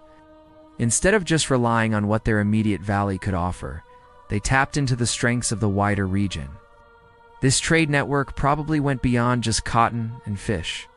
It likely included other crops like beans, squash, and sweet potatoes, and maybe even exotic goods from further away. We see hints of this, like carvings of monkeys on musical instruments, which suggests some contact, whether direct or indirect, with Amazonian regions. To make their dry lands productive, the North Chico people were also skilled water engineers. Despite the desert environment, they developed irrigation systems, cleverly diverting water from the rivers that snake down from the Andes. These canals, some of which you can still see traces of today, allowed them to grow their precious cotton and food crops, turning barren desert into fertile fields. Mastering irrigation in such a tough place was absolutely key to the success of their inland settlements. Researchers theorize that economic authority likely rested with these inland centers. They controlled the cotton and other agricultural goods, becoming the hubs of these extensive trade relationships. This power wasn't necessarily forced on anyone. It was based on the essential resources they provided. It was an economy built on mutual benefit, on the idea that by working together, the inland farmers and coastal fishers could achieve a level of prosperity and stability that neither could manage alone. So those cotton threads were more than just material for nets. They were the very threads that bound North Chico society together. They created a complex web of production, exchange, and interdependence that let them thrive for centuries. Their economic ingenuity was just as impressive as their massive pyramids, a testament to their ability to adapt and innovate in a land of stark contrasts. But even this well-oiled economic machine eventually sputtered, contributing to the ultimate and still debated decline of this extraordinary civilization. In the silent ruins of Carroll, amongst the remains of those towering pyramids and ancient homes, archaeologists uncovered one of North Chico's most tantalizing and confusing secrets: the quipu. These intricate devices made of a main cord with lots of smaller knotted strings of various colors and twists hanging off it represent a serious intellectual achievement. While we might know quipus better from the later Inca Empire, who used them like crazy for record keeping and communication, finding them at Carroll pushes the history of this mysterious system back by thousands of years. North Chico quipu are, in fact, some of the earliest known examples of this Andean technology, a silent testament to a long tradition of managing information. But what exactly were these ancient quipus used for? This is where the investigation dives into a world of intense speculation and scholarly debate. For the Inca, centuries down the line, quipus were sophisticated tools. Specially trained officials, the quipu cameocs, could read the knots, colors, and how the cords were arranged to record a huge amount of information. Census data, tribute ode, historical events, maybe even stories or poems. But what about these much older Norte Chico versions? Some researchers think that, like their Inca counterparts, the Norte Chico quipu were 4 recording numbers, crop yields, population counts, or the movement of goods in their extensive trade network. The different positions, types, and groupings of knots could certainly represent a complex decimal system or something similar. Just imagine the administrative power such a tool would give the leaders of Carroll, helping them manage resources and labor for their huge construction projects and intricate irrigation systems. But other scholars suggest something even more intriguing. What if these ancient quipas were more than just bean-counting tools? They have been a kind of proto-writing, a system that could convey not just numbers, but also ideas, stories, or complex messages. The combination of knot types, string colors, the direction the strings were plied, and the hierarchical arrangement of chords offers a rich toolkit for encoding meaning. If the Norte Chico quipu really did function as a true communication system, it would completely change our understanding of their intellectual world. It would suggest a level of symbolic representation and information storage we just had unimagined for a society believed to lack a graphic writing system. The big challenge is decipherment. Unlike written scripts that can sometimes be cracked with bilingual texts or linguistic analysis, the quipu's code remains stubbornly locked. We don't have a Rosetta Stone for the quipu. The knowledge of how to fully read these ancient knotted records seems to have been lost, or at least significantly hidden, over the millennia. Each quipu we find is a unique artifact, a silent message from a distant past that we can see and touch, but can't yet fully understand. Finding quipu at Carroll so early in Andean history suggests that this unique method of record-keeping was a foundational element of Andean civilization, not some later invention. It hints at a sophisticated cognitive world, a society that found an ingenious, tactile way to capture and transmit complex information without relying on pictures or syllabic scripts. The Norte Chico people weren't just builders of monumental architecture. They were also weavers of information, their knotted cords carrying the secrets of their economy, their society, and maybe even their beliefs. The quipu stands as one of the most profound, unsolved mysteries of this ancient civilization. A system of whispers on knotted strings. Just waiting for the day we might finally learn to hear their full story. While Norte Chico's grand pyramids and complex social setups tell us a lot about their organizational skills, the spiritual and cultural heartbeat of this ancient civilization is much harder to find. It's pieced together from clues that are tantalizing, but often frustratingly incomplete. What did they believe? How did they see their world? The answers are whispered, not shouted, from the archaeological record. One of the most evocative discoveries doesn't come from idols or grand temples as we might expect, but through sound. At Carroll, archaeologists unearthed an amazing collection of 32 flutes, beautifully crafted from pelican bones. Other musical instruments, including trumpets made from llama bones, have also turned up. These instruments weren't just curiosities. Finding them in important contexts suggests that music played a huge role in Norte Chico society. Imagine haunting melodies drifting from these bone flutes across those sunken circular plazas. Maybe during ceremonies, rituals, or community get-togethers, music could have been a key thread in the social and religious fabric of their lives, a way to connect with each other and with the spiritual forces they sensed in their world. So, what were these spiritual forces? Direct evidence of their gods is pretty thin on the ground. However, a really important discovery from the Potavilca River Valley, part of the broader Norte Chico world, offers a crucial link. On fragments of a gourd dated to around 20 to 50 BCE, archaeologists found the oldest known depiction of a figure known as the staff god.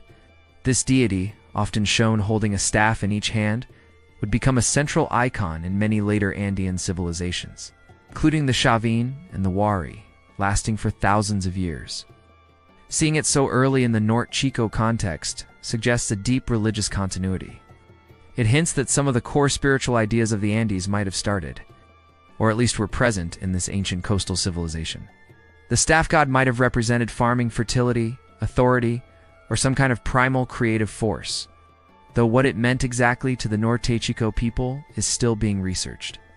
There are also subtle hints of shamanistic practices, or maybe the use of psychoactive substances, possibly in religious or ceremonial settings. Traces of alcohol and compounds that could come from drug-producing plants have reportedly been found at some Norte Chico sites. This wouldn't be out of place in the Andes, where such substances were often used by ritual specialists to enter altered states of consciousness, communicate with the spirit world, or conduct healing ceremonies. Despite the limited visual art, the monumental architecture itself, the pyramids and plazas, likely served as the main stages for religious and ceremonial life. Their careful construction, how they were aligned, and the presence of restricted access areas all point to spaces designed for rituals that reinforced social order and cosmic beliefs. The very act of communities working together to build these immense structures could have been a form of religious devotion, a collective offering to the deities or forces that governed their lives. While many details of their religious practices and how they saw the universe remain hidden, the evidence we have suggests a rich inner world. These were a people who sought harmony, perhaps through music and communal ritual, who revered powerful deities that would echo through millennia of Andean culture, and who may have explored the boundaries of consciousness in their search for spiritual understanding. The echoes of their divine are faint, carried on the desert wind and the imagined notes of bone flutes. But they point to a people deeply connected to the rhythms of their world and the mysteries beyond it. The mysteries of Norte Chico are vast, and every year, researchers uncover new pieces of this incredible puzzle. But the work is a long way from finished. If you're fascinated by the secrets of ancient civilizations and want to see more investigations like this, think about subscribing to our channel and hitting that notification bell. Your support helps us keep exploring these lost worlds and sharing their stories with you. And tell us in the comments below, what part of Norte Chico do you find most baffling or intriguing? We'd love to hear your thoughts. Now, let's get back to the final chapters of the Norte Chico enigma, their mysterious decline and their lasting legacy. For something like 1,200 to 1,700 years, from around 3,500 or 3,000 BCE to roughly 1,800 BCE, the Norte Chico civilization thrived. It was a beacon of complexity in the ancient Americas.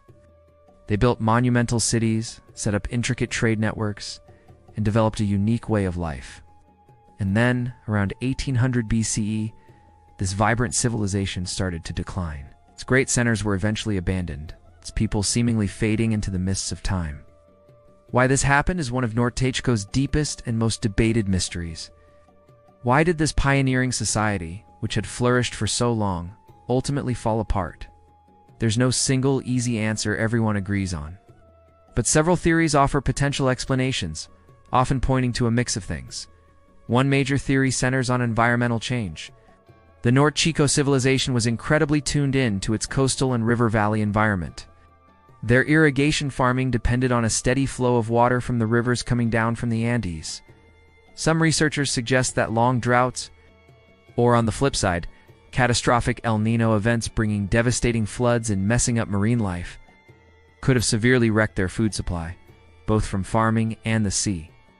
Paleoclimatology evidence does show that this period saw some pretty big climate shifts in the Andean region.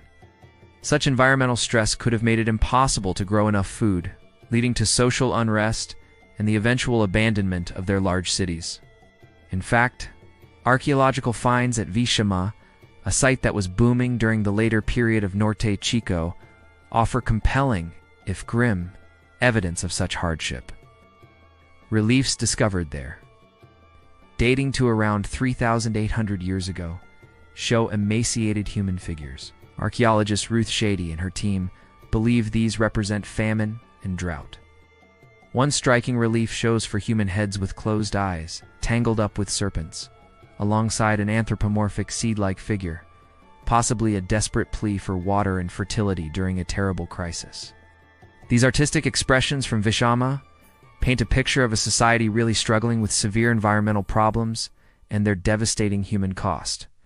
Another idea is that Norte Chico's economic and social system, while successful for a long time, might have eventually just become outdated or outmaneuvered. Maybe new, more resilient farming techniques, or the rise of different economic models in nearby regions, gradually chipped away at Norte Chico's dominance or appeal. The development and spread of pottery in surrounding areas, for example, might have offered advantages in food storage and processing that Norte Chico, largely without ceramics, just couldn't match. Also possible that internal social issues played a part, keeping things together across a network of up to 30 settlements, each potentially with its own local interests, would have been a constant balancing act. While there's little sign of widespread war, internal power struggles, shifts in religious beliefs, or a breakdown of the cooperative trade networks that kept them going could have all contributed to a gradual fragmentation of the civilization. What makes the Norte Chico decline particularly fascinating is that it doesn't look like they were immediately conquered or replaced by another dominant culture in the same region. Instead, their disappearance seems to have left a kind of gap in the archaeological record. A period of centuries before, similarly complex societies popped up again in the area. In most cases, it probably wasn't a sudden dramatic collapse, but more like a gradual fading away, a time when people dispersed. The grand ceremonial centers lost their purpose and their people. Some sites were even intentionally buried or protected before being abandoned, which suggests a planned departure rather than a panicked escape. The vanishing of Norte Chico is a stark reminder that even the most innovative and long-lasting civilizations aren't immune to the pressures of environmental change, economic shifts, and internal social dynamics. Their silent cities, now being painstakingly dug out from the desert sands, hold crucial lessons about sustainability, adaptation, the delicate balance that allows complex societies to thrive, and the factors that can lead to their mysterious end. The full story of their decline is still being pieced together, a complex mosaic of climate, culture, and perhaps choices made by a people facing a very uncertain future. Though the great cities of Norte Chico eventually fell silent, their influence didn't just evaporate from the Andean landscape. Like a powerful river flowing underground, their innovations and cultural patterns seem to have surfaced in later civilizations, shaping the course of Andean history for thousands of years to come. The legacy of Norte Chico is subtle but profound, a testament to the lasting power of their foundational achievements. One of the most visible legacies is in their architecture and city planning. The whole idea of monumental platform mounds, sunken circular plazas, and organizing settlements around ceremonial hubs, all pioneered or extensively developed by Norte Chico, became recurring themes in later Andean cultures. Styles and specific purposes changed, of course, but the basic idea of communities pouring immense effort into creating large-scale sacred and civic spaces seems to have taken deep root. Religious continuity is another fascinating part of their legacy, that discovery of staff god imagery in Norte Chico contexts. Going back to 2250 BCE is especially important. This powerful deity, or a very similar icon, pops up again and again in later Andean cultures. From the Chavin to the Tiwanaku and Wari, it shows a remarkable persistence of certain religious ideas over thousands of years. Norte Chico may well have laid some of the ideological groundwork for the complex gods and worldviews that would define later Andean spirituality. Their economic patterns also cast a long shadow. The emphasis on trade networks spanning different ecological zones, the importance of communal labor for big projects, and the high value placed on textiles and textile technology, all these were hallmarks of Norte Chico society that would become defining features of later Peruvian civilizations, including the Inca. The complex relationship between coastal and highland communities, often based on mutual exchange, was a model that proved incredibly resilient and adaptable throughout Andean history. And of course, there's the quipu. Finding this sophisticated knotted string recording system in Norte Chico sites, predating its Inca use by millennia, tells us that this unique Andean way of managing information had incredibly deep historical roots. The Inca might have refined and expanded its use, but they were building on a tradition that was already ancient when their empire rose.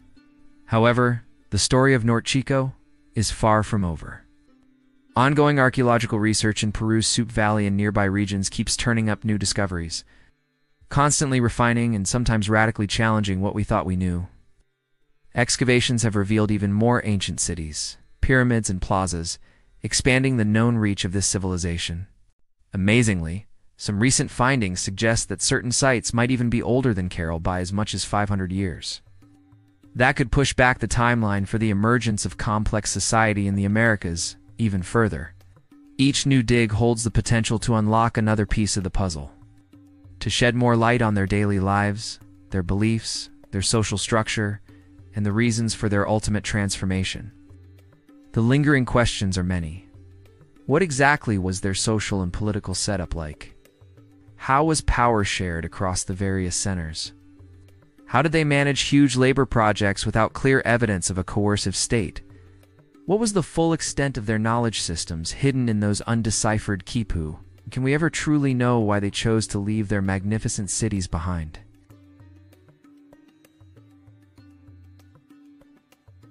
The Norte Chico civilization stands as a profound testament to human ingenuity.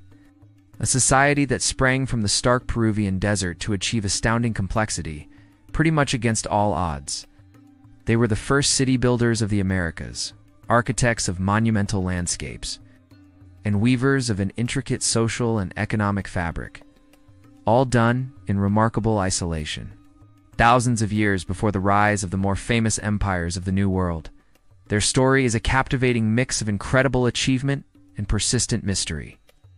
They make us question our preconceived ideas of what a civilization needs to succeed, thriving without pottery for much of their history, creating massive public works with seemingly limited tech, and possibly building a complex society with very little evidence of warfare. Each pyramid uncovered, each quipu discovered, each fragment of their ancient lives brought to light just makes us ask new questions, to look deeper. The sands of coastal Peru have guarded their secrets for 5 millennia, but the silence of the Norte Chico isn't an empty one. It's filled with the echoes of what they did, the cleverness of their solutions. I'm the unanswered questions that continue to draw archaeologists, historians, and curious minds from all over the world. Why did they build on such a massive scale? How did they see their world? What ultimately led their magnificent cities to be reclaimed by the desert? The Norte Chico civilization is more than just a pile of ancient ruins. It's a crucial chapter in the grand story of human development, a reminder of the diverse paths our ancestors took towards complexity. Their monumental architecture and unique societal innovations continue to baffle and inspire, an open invitation to explore the very dawn of urban life in the Americas. The uncovered mysteries of Norte Chico aren't just relics of a distant past. They are active investigations that continue to shape our understanding of who we are and the remarkable capacity of the human spirit to create, to adapt, and to endure, even as the tides of time eventually transform all civilizations. Their ancient call still resonates, urging us to listen, to learn, and to keep searching for answers in the silent stones of Peru.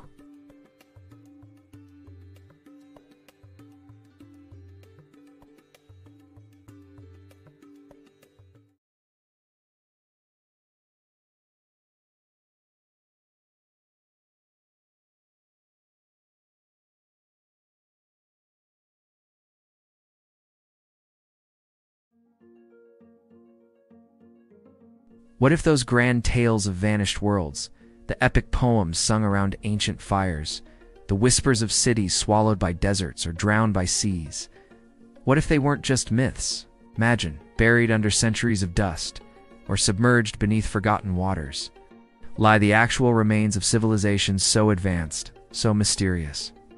They make us question everything we thought we knew about our own past.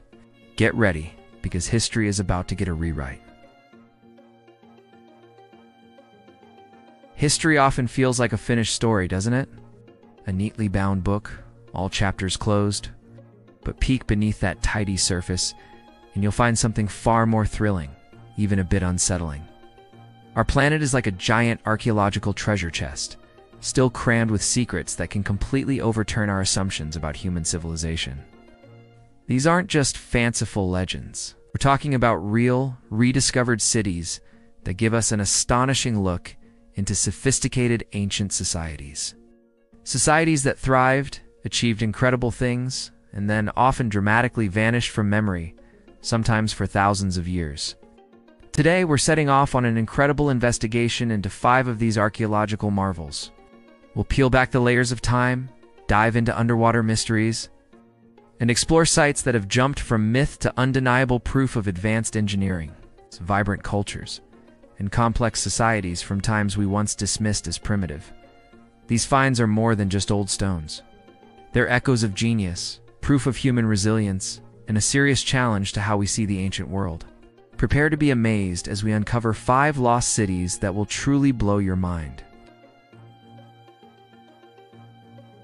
Our investigation kicks off with a name that echoes through history, a name synonymous with epic clashes, legendary heroes, and that wooden horse, Troy. For ages, people argued whether Troy even existed. Many wrote it off as pure fiction, a brilliant story spun by Homer in the Iliad. It was all so grand, so dramatic it seemed almost too wild to be real. Was it just a symbolic stage for Achilles' fury and Hector's bravery? Or did a real city once stand on the Turkish plains, its walls witnessing a decade of war? For a long time, most scholars leaned towards myth.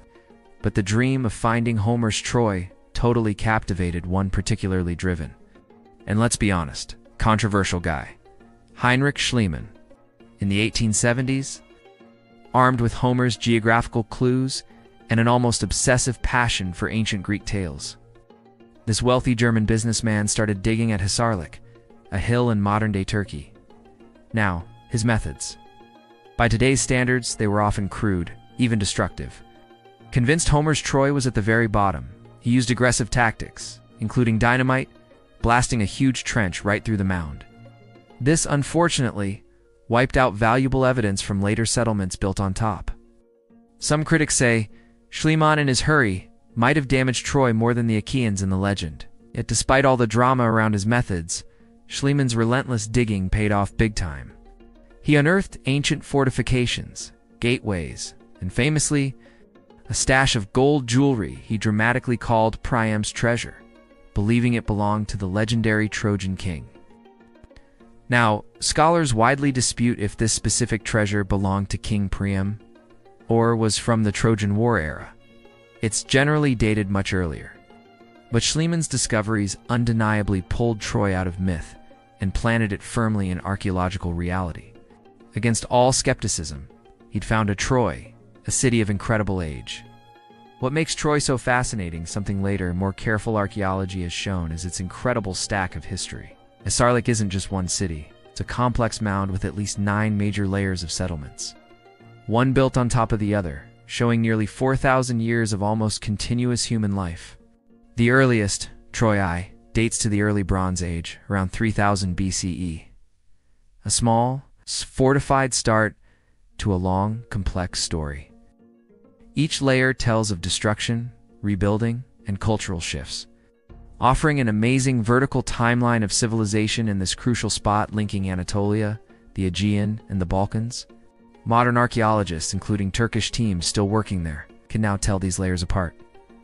Troy, too, the one Schliemann mistakenly thought was Homer's, known for its wealth.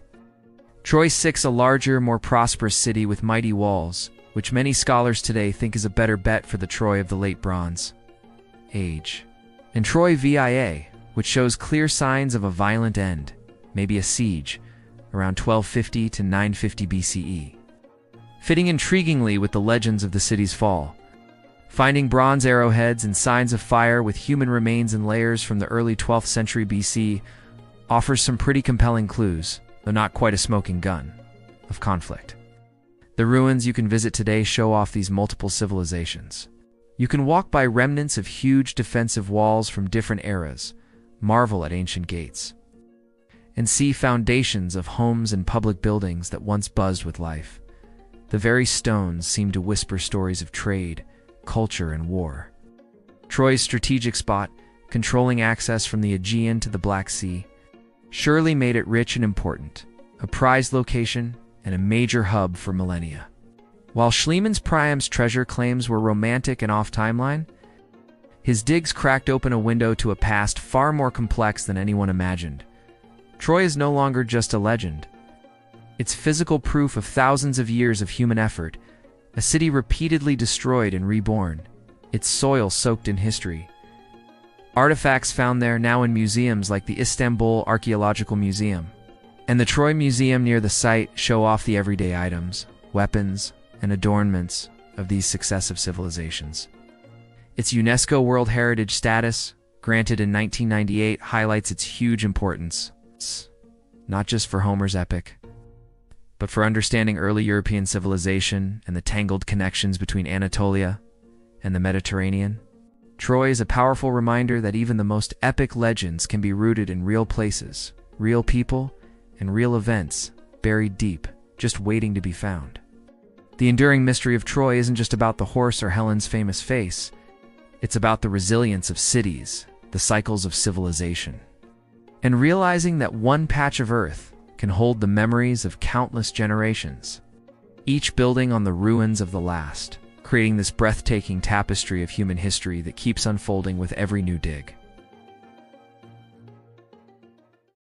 From Turkey's windswept plains, our investigation now plunges beneath the Mediterranean waves.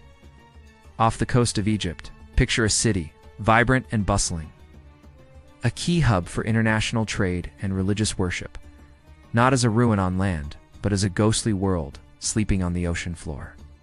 This is the incredible reality of Thonis Heracleion, an ancient Egyptian port city that vanished under the water over 1,000 years ago, its existence known for centuries only through ancient texts and scattered clues.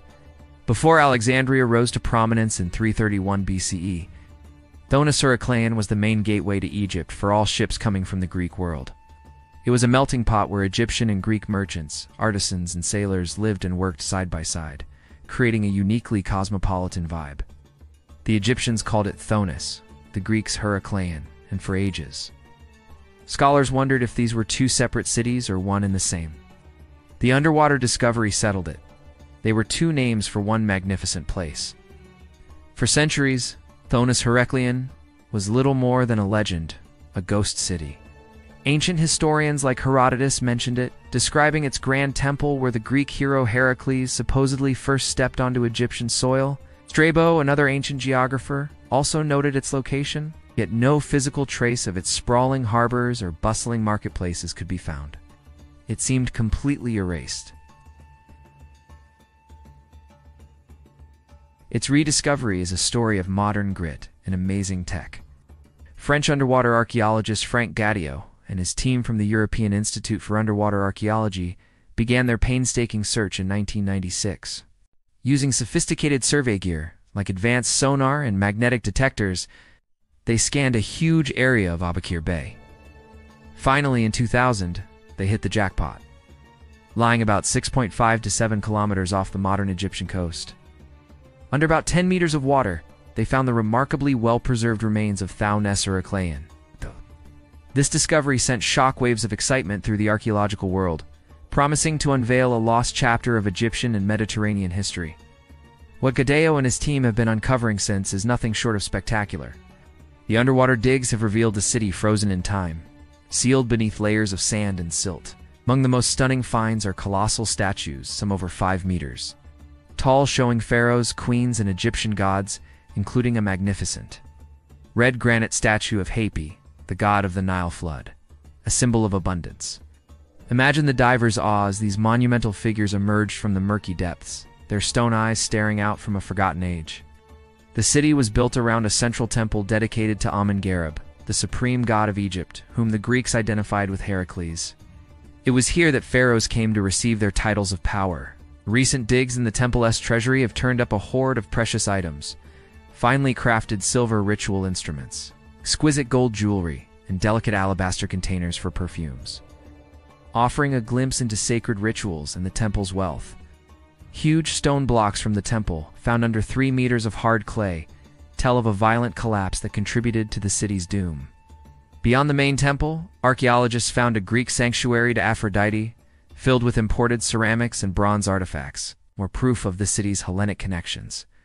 The Heracleion itself was intricately designed, the network of canals crisscrossing the city like an ancient Venice. With homes and smaller shrines on islands within this watery landscape, the sheer number of maritime artifacts highlights its role as a top trading hub.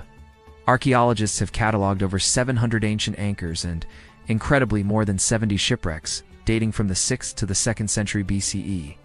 These silent witnesses tell us so much about the intense sea traffic and the kinds of ships that sailed these waters, carrying goods from all over the Mediterranean. Their cargoes, along with everyday items like pottery, coins, and jewelry, give invaluable insights into the city's economy and daily life. But how did such a prominent city just vanish? Unlike cities wiped out by war or slow decline, Heracleion's fate was sealed by nature. A series of earthquakes and tsunamis likely triggered devastating floods. This caused widespread soil liquefaction. Basically, the saturated sandy ground beneath the city lost its strength and behaved like a liquid. The immense weight of Heracleion's heavy stone temples and buildings became too much, and slowly, the magnificent city sank beneath the waves. Eventually covered by sand and silt, disappearing from view for over 12 centuries.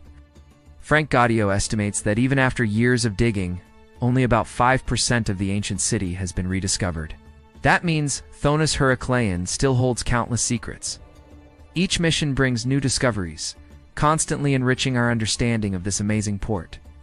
The artifacts brought to the surface, shown in international exhibitions, are tangible links to a sophisticated urban world that thrived at a crossroads of civilizations. Thonis Heracleion's rediscovery powerfully shows how much of our ancient past might still be hidden, not just under soil, but also beneath the world's oceans, waiting for the right tech and sheer determination to bring their stories back to light. Our hunt for lost cities now leads us inland, to the Balkan Peninsula, specifically to northern Macedonia. Here, at an archaeological site called Gradisht, near the village of Star Karawarman, something pretty amazing is happening. What researchers first thought was just a modest military outpost is, thanks to cutting-edge tech and careful investigation, starting to look like something much, much bigger, an entire ancient city. This could be the lost capital of the region of Lyncus, with some tantalizing possible links to one of history's biggest names, Alexander the Great.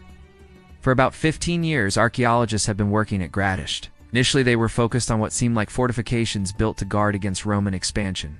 But the story took a dramatic turn when they brought in the heavy-duty archaeological scanning gear.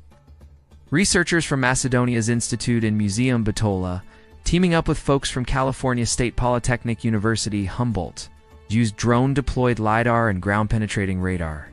These technologies are totally changing the game in archaeology. They let researchers see under the ground and through thick vegetation without having to do a ton of digging first. LiDAR bounces laser pulses off the ground to create super detailed 3D maps, revealing subtle earthworks, building foundations, and ancient roads that are completely hidden from sight. GPR sends radio waves into the earth, detecting buried structures by analyzing the signals that bounce back. The data they gathered at Gradisht painted a picture far more complex than a simple fort. The scans clearly showed the outlines of a large urban settlement, complete with streets, public spaces, and numerous buildings spread over a pretty big area. This wasn't just an outpost, it was a city. And the evidence strongly suggests this site might just be the lost city of Lyncus, the capital of the ancient Upper Macedonian kingdom of the Lyncesta. What makes this really exciting is its possible connection to the Argead dynasty, the royal family of Macedon that gave us Philip II and his even more famous son, Alexander the Great. According to historical sources, Lyncus might have been the birthplace or a key center for Queen Eurydice, I of Macedon, who was Alexander the Great's paternal grandmother. Eurydice was a powerful figure, an educated woman who played a huge role in Macedonian politics and was key in getting her son Philip II onto the throne. If Gradisht is Lyncus, it would give us an incredible archaeological window into the very roots of Alexander's family and the wider political and cultural scene of ancient Macedonia, before it shot to imperial power. Artifacts dug up at the site, like pottery and coins, have been dated to periods that line up with Alexander the Great's lifetime. But there's also evidence suggesting people lived at Gradisht much earlier, it's possibly way back in the Bronze Age. This points to a long history of settlement even before it became a major city. Fitting with the region's reputation as a cultural crossroads with deep historical roots, Lyncus's strategic spot would have been vital, located along ancient trade routes connecting the Aegean world with the Balkan interior, and eventually leading towards major centers like Constantinople. The city would have been a hub for trade, communication, and cultural mixing. Controlling routes like that often meant wealth and political clout. The research at Lyncus is still in its early days, Much of the city hasn't been fully excavated yet. Inenesu, a curator-advisor, archaeologist at the National Institute in Museum Bitola, has said they are only beginning to scratch the surface of what we can learn about this period. Systematic digging, guided by the LiDAR and GPR data, promises to reveal much more about the city's layout, its architecture, how its people lived, and its exact relationship with the Macedonian kingdom and its royals. The story of Lyncus is a perfect example of how our understanding of history isn't set in stone. It's constantly being tweaked and reshaped by new finds and clever research methods. What was once just a dot on an old map, a name in ancient texts, or a site mistaken for a minor fort, can suddenly emerge as a significant city offering fresh insights into powerful dynasties and the complex mix of cultures in the ancient world. The archaeologist's meticulous work, combining traditional digging with high-tech tools, is like detective work on a grand historical scale. Every unearthed artifact, every newly mapped street, is a clue helping to piece together the forgotten story of a city like Lyncus. The chance to learn more about the early world of Alexander the Great's ancestors adds a special layer of intrigue. While we often focus on the vast empire, Alexander conquered discoveries like Lyncus can shine a light on the foundations of that power. The smaller kingdoms, the regional politics, and the cultural currents that shaped the world from which one of history's most influential figures emerged. The lost city of Lyncus, slowly giving up its secrets, reminds us that even the mightiest empires have origins rooted in specific places, each with its own unique story waiting to be told. Our journey zips us back to the sun-baked lands of Egypt, but this time, we're not diving underwater. Instead, we're on the west bank of the Nile near Luxor, ancient Thebes, an area already packed with some of the world's most incredible archaeological sites like the Valley of the Kings and the temples of Karnak and Luxor. It was right here, in this historically rich landscape, that a truly mind-boggling discovery was made in 2020. And get this, it was almost by accident. Archaeologists were actually looking for King Tut's mortuary temple, but instead, they stumbled upon something far larger and, in many ways, even more significant for understanding a golden era of Egyptian power. The lost city of Aten, also hailed as the Lost Golden City or the Rise of Aten. This amazing find dates back over 3,000 years to the reign of Pharaoh Amenhotep III. He was one of the most powerful and wealthiest pharaohs of the 18th dynasty, ruling during Egypt's Golden Age. Amenhotep III was Tutankhamun's grandfather and the father of Akhenaten. It's the famous heretic pharaoh who tried to flip Egypt's religion from many gods to the worship of just one, the sun disk, also called Aten. The discovery of this city named for the solar deity, before Akhenaten's radical changes really took hold, is hailed by many as one of the most important archaeological finds in Egypt since Howard Carter. Unearthed Tutankhamun's nearly untouched tomb back in 1922. The city lay buried under sand for millennia, its existence pretty much unknown despite its obvious size and importance.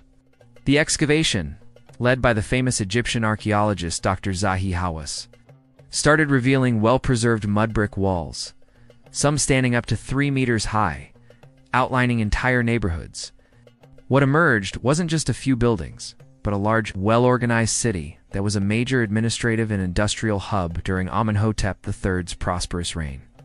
This was where the bureaucracy managing the pharaoh's immense wealth operated, and where skilled artisans produced the magnificent art and architecture that defined this opulent era.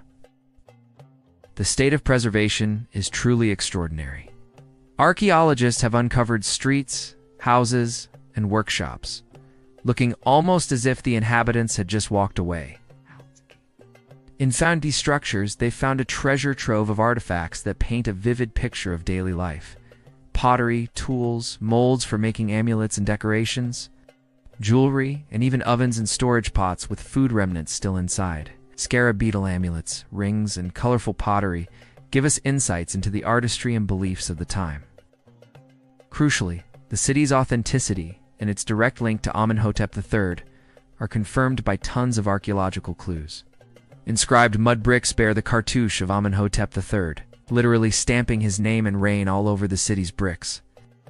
Wine vessels, also inscribed, provide further dating evidence and even clues about the city's economy and trade.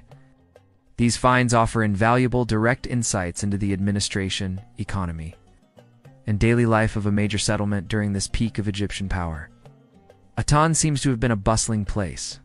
Different districts have been identified: a residential area with houses featuring courtyards and standardized room layouts, an administrative district, and an industrial zone with workshops for metal and glass production, plus areas for spinning, weaving, and making decorative items.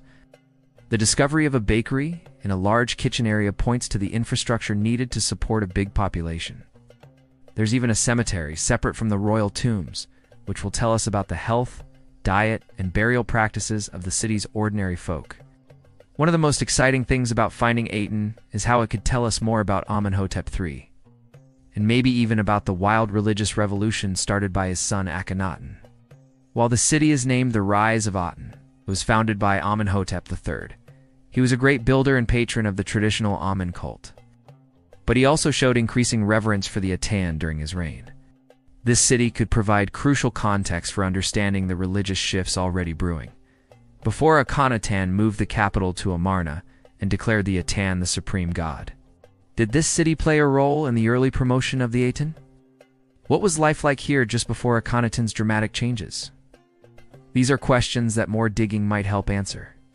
The city seems to have been abandoned relatively shortly after Akhenaten moved the capital, which might explain why it's so remarkably preserved. It wasn't heavily looted or built over by later generations like some other ancient sites. It simply lay sleeping under the sand. The discovery of Aten is a stunning reminder that even in landscapes as thoroughly explored as those around Luxor, incredible secrets can still lie hidden. It shows just how important ongoing archaeological work is, and how unexpected finds can dramatically reshape our understanding of the past. The Lost Golden City isn't just a pile of ruins. It's a snapshot of Egyptian society at the height of its imperial power, a testament to the pharaonic state's organizational skills and a direct link to some of ancient Egypt's most famous rulers.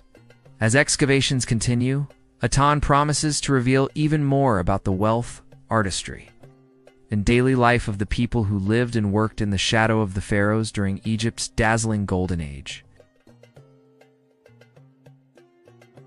Our final stop takes us to the Indian subcontinent, to the hauntingly beautiful and vast ruins of Vijayanagara in modern-day Hampi, Karnataka. This wasn't just a city. It was the magnificent capital of the powerful Vijayanagara Empire, which thrived from the 14th to the 17th century CE, ruling over much of southern India. While the empire itself is well documented, the sheer scale, sophistication, and former glory of its capital, now a sprawling archaeological park and UNESCO World Heritage Site, offer a mind-blowing look into a civilization of immense wealth, art, and military power. Though there's evidence of people living in Hampi way back around 300 BCE, most of the excavated city dates to the imperial period starting in 1336 CE, when Harihara I and Bukkaraya I founded the Vijayanagara Empire. What makes Vijayanagara extra captivating is how its verifiable history blends with ancient myths. The Hindu epic Ramayana mentions the Hampi region by its ancient name, Kishkinda, describing it as the realm of the Vanaras, the monkey gods, led by Hanuman and Sugriva, who helped Lord Rama rescue his wife Sita. This deep mythological connection, combined with the tangible grandeur of its historical ruins, gives Hampi a unique spiritual and historical vibe. At its peak, Vijayanagara was one of the largest and wealthiest cities in the world. Travelers from that time, like the Portuguese chroniclers Domingo Pais and Fernão Nunes, and the Persian ambassador Abdur-Razak, who visited in the 15th and 16th centuries, described a city of astounding size, riches, and bustling activity. Pais, for example, said it was as big as Rome and filled with palaces, temples, markets, and a diverse population. They wrote about a city protected by 7 lines of massive walls that enclosed not just the city center, but also farmland and forests, a testament to its smart planning and defenses.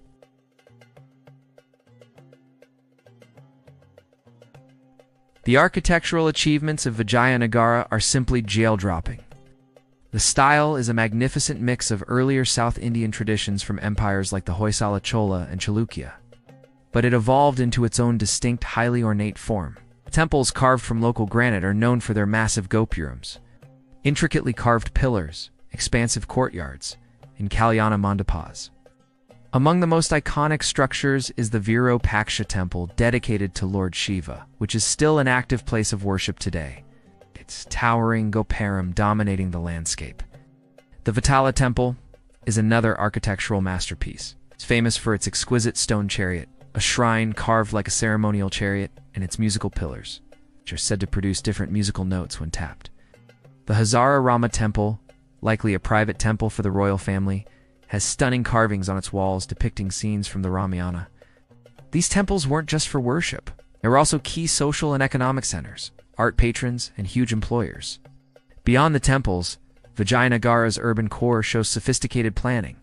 There were clearly marked royal enclosures, residential areas, marketplaces, and elaborate water systems. The remains of palaces' audience halls like the Mahanavami Dibba and public buildings showcase the empire's administrative and ceremonial life.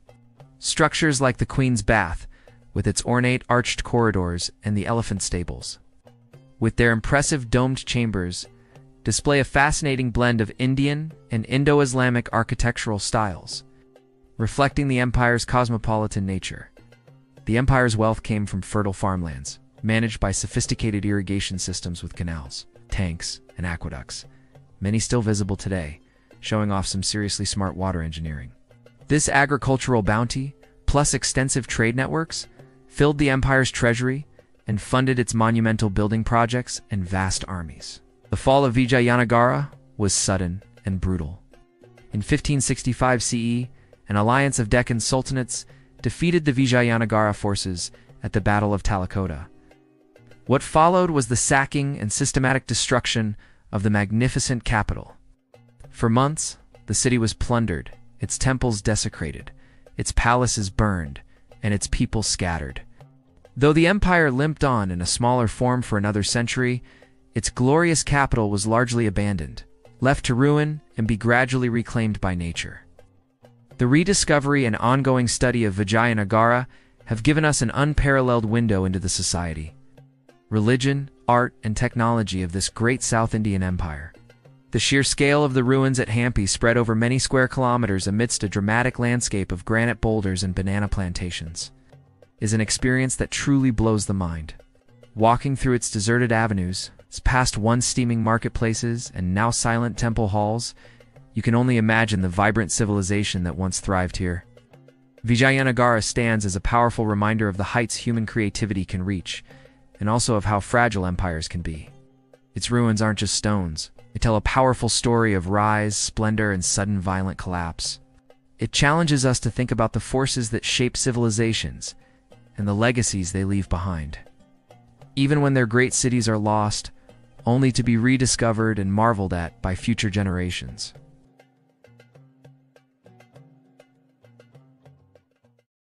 The stories of these 5 cities, countless others, we haven't fully grasped or even found yet, are increasingly being brought to light by a technological revolution in archaeology. While the archaeologist's sharp eye and patient trowel are still essential, the 21st century has given us tools that allow for discovery and analysis on a scale we've never seen before, transforming how we find, map, and understand ancient cities. One of the most game-changing technologies is LIDAR. It's often flown on airplanes or drones. LiDAR systems shoot millions of laser pulses at the ground.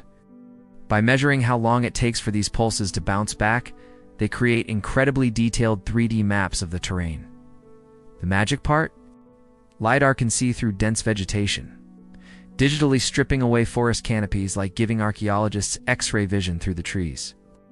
This reveals subtle outlines of hidden archaeological features: ancient roads, canals, building foundations, farming terraces, and even entire city layouts that have been hidden for centuries. LiDAR has been especially mind-blowing in jungle environments. For example, in the Bolivian Amazon, scientists used LiDAR to digitally deforest the canopy, uncovering the ruins of huge urban settlements from the Kasarab culture. This tech found 26 unique sites, including 11 previously unknown ones, revealing large urban centers with sophisticated infrastructure like moats, ramparts, terraces, causeways, canals, reservoirs. and even pyramids over 70 feet tall. These discoveries are completely flipping our old ideas on their head. The Amazon wasn't some sparsely populated, pristine wilderness before Europeans arrived. Instead, it was home to complex, urbanized societies that actively shaped their landscapes. Similarly, LiDAR has been key in mapping the vast Maya city complexes in Central America, hidden under thick jungles, revealing sprawling networks far more extensive than anyone dreamed. Satellite imagery also plays a huge role. It's giving us a bird's-eye view that can reveal large-scale patterns and oddities, hinting at ancient settlements, especially in dry regions with little vegetation. Different spectral bands can highlight variations in soil or plant growth that might indicate buried structures or old farm fields. Ground-penetrating radar is another invaluable tool that lets archaeologists peek underground without digging a single hole. By sending radio waves into the ground and analyzing the reflected signals, they can map features like walls, foundations, tombs, and even empty spaces like hidden chambers. This allows for targeted digs, saving time and resources, and minimizing disturbance to the site. As we saw with Linkis, GPR along with LiDAR is helping define the layout of that ancient city. Underwater archaeology, as the incredible work at Thonis Heraclean showed, has its own set of advanced tech. Sophisticated sonar systems create images of the seabed and can detect structures buried under sediment. Remotely operated vehicles and autonomous underwater vehicles, kitted out with cameras and sensors, can explore depths too dangerous or inaccessible for human divers.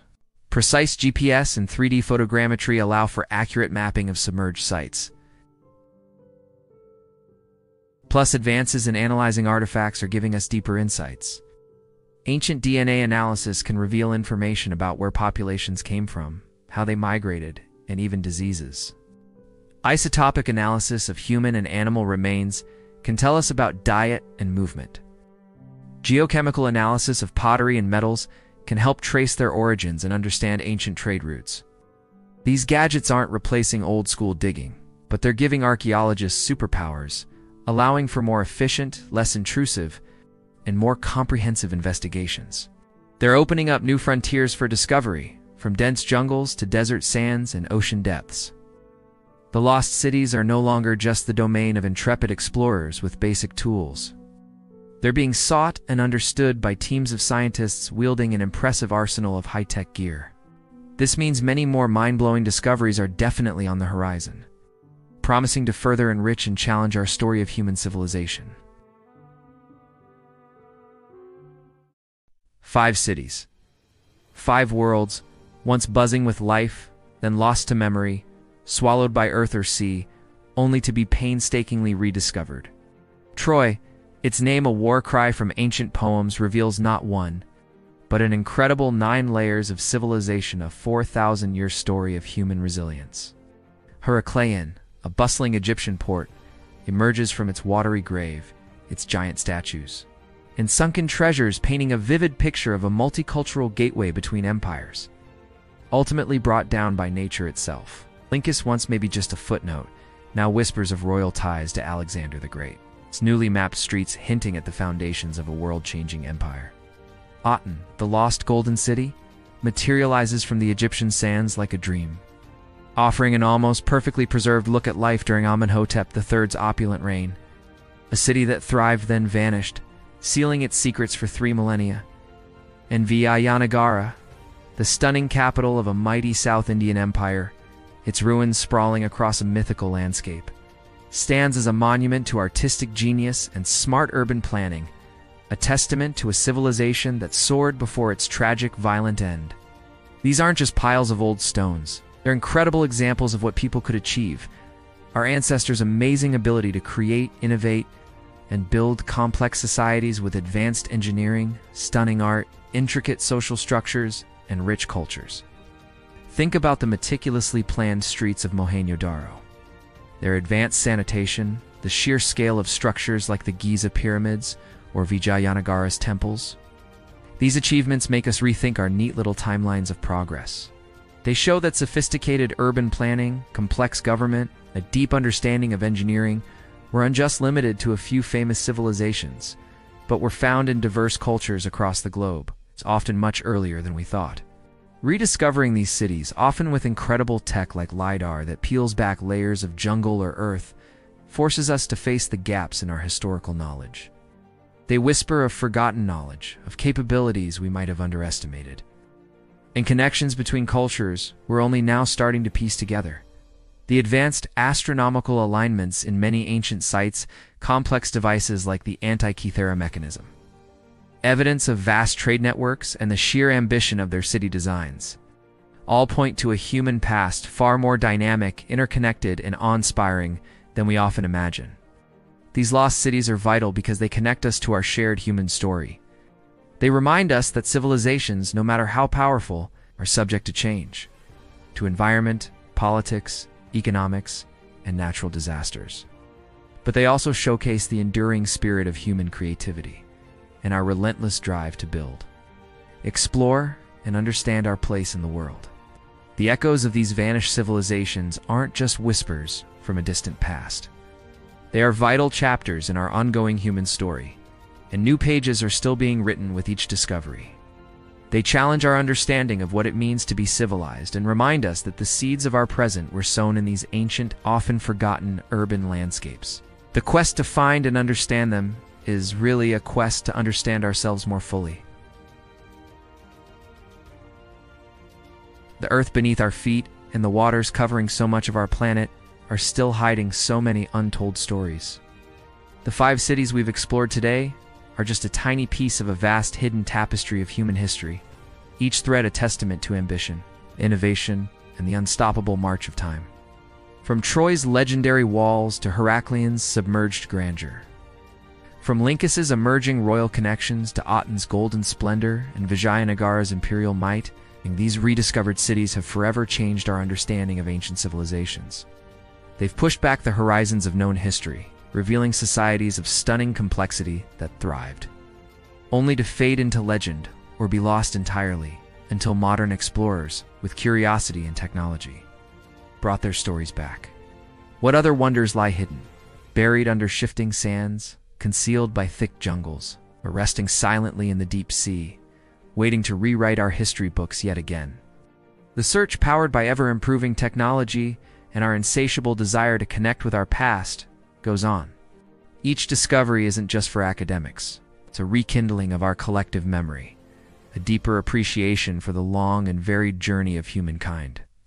If these lost worlds and the incredible stories of their rediscovery have blown your mind and sparked your curiosity, please give this video a like.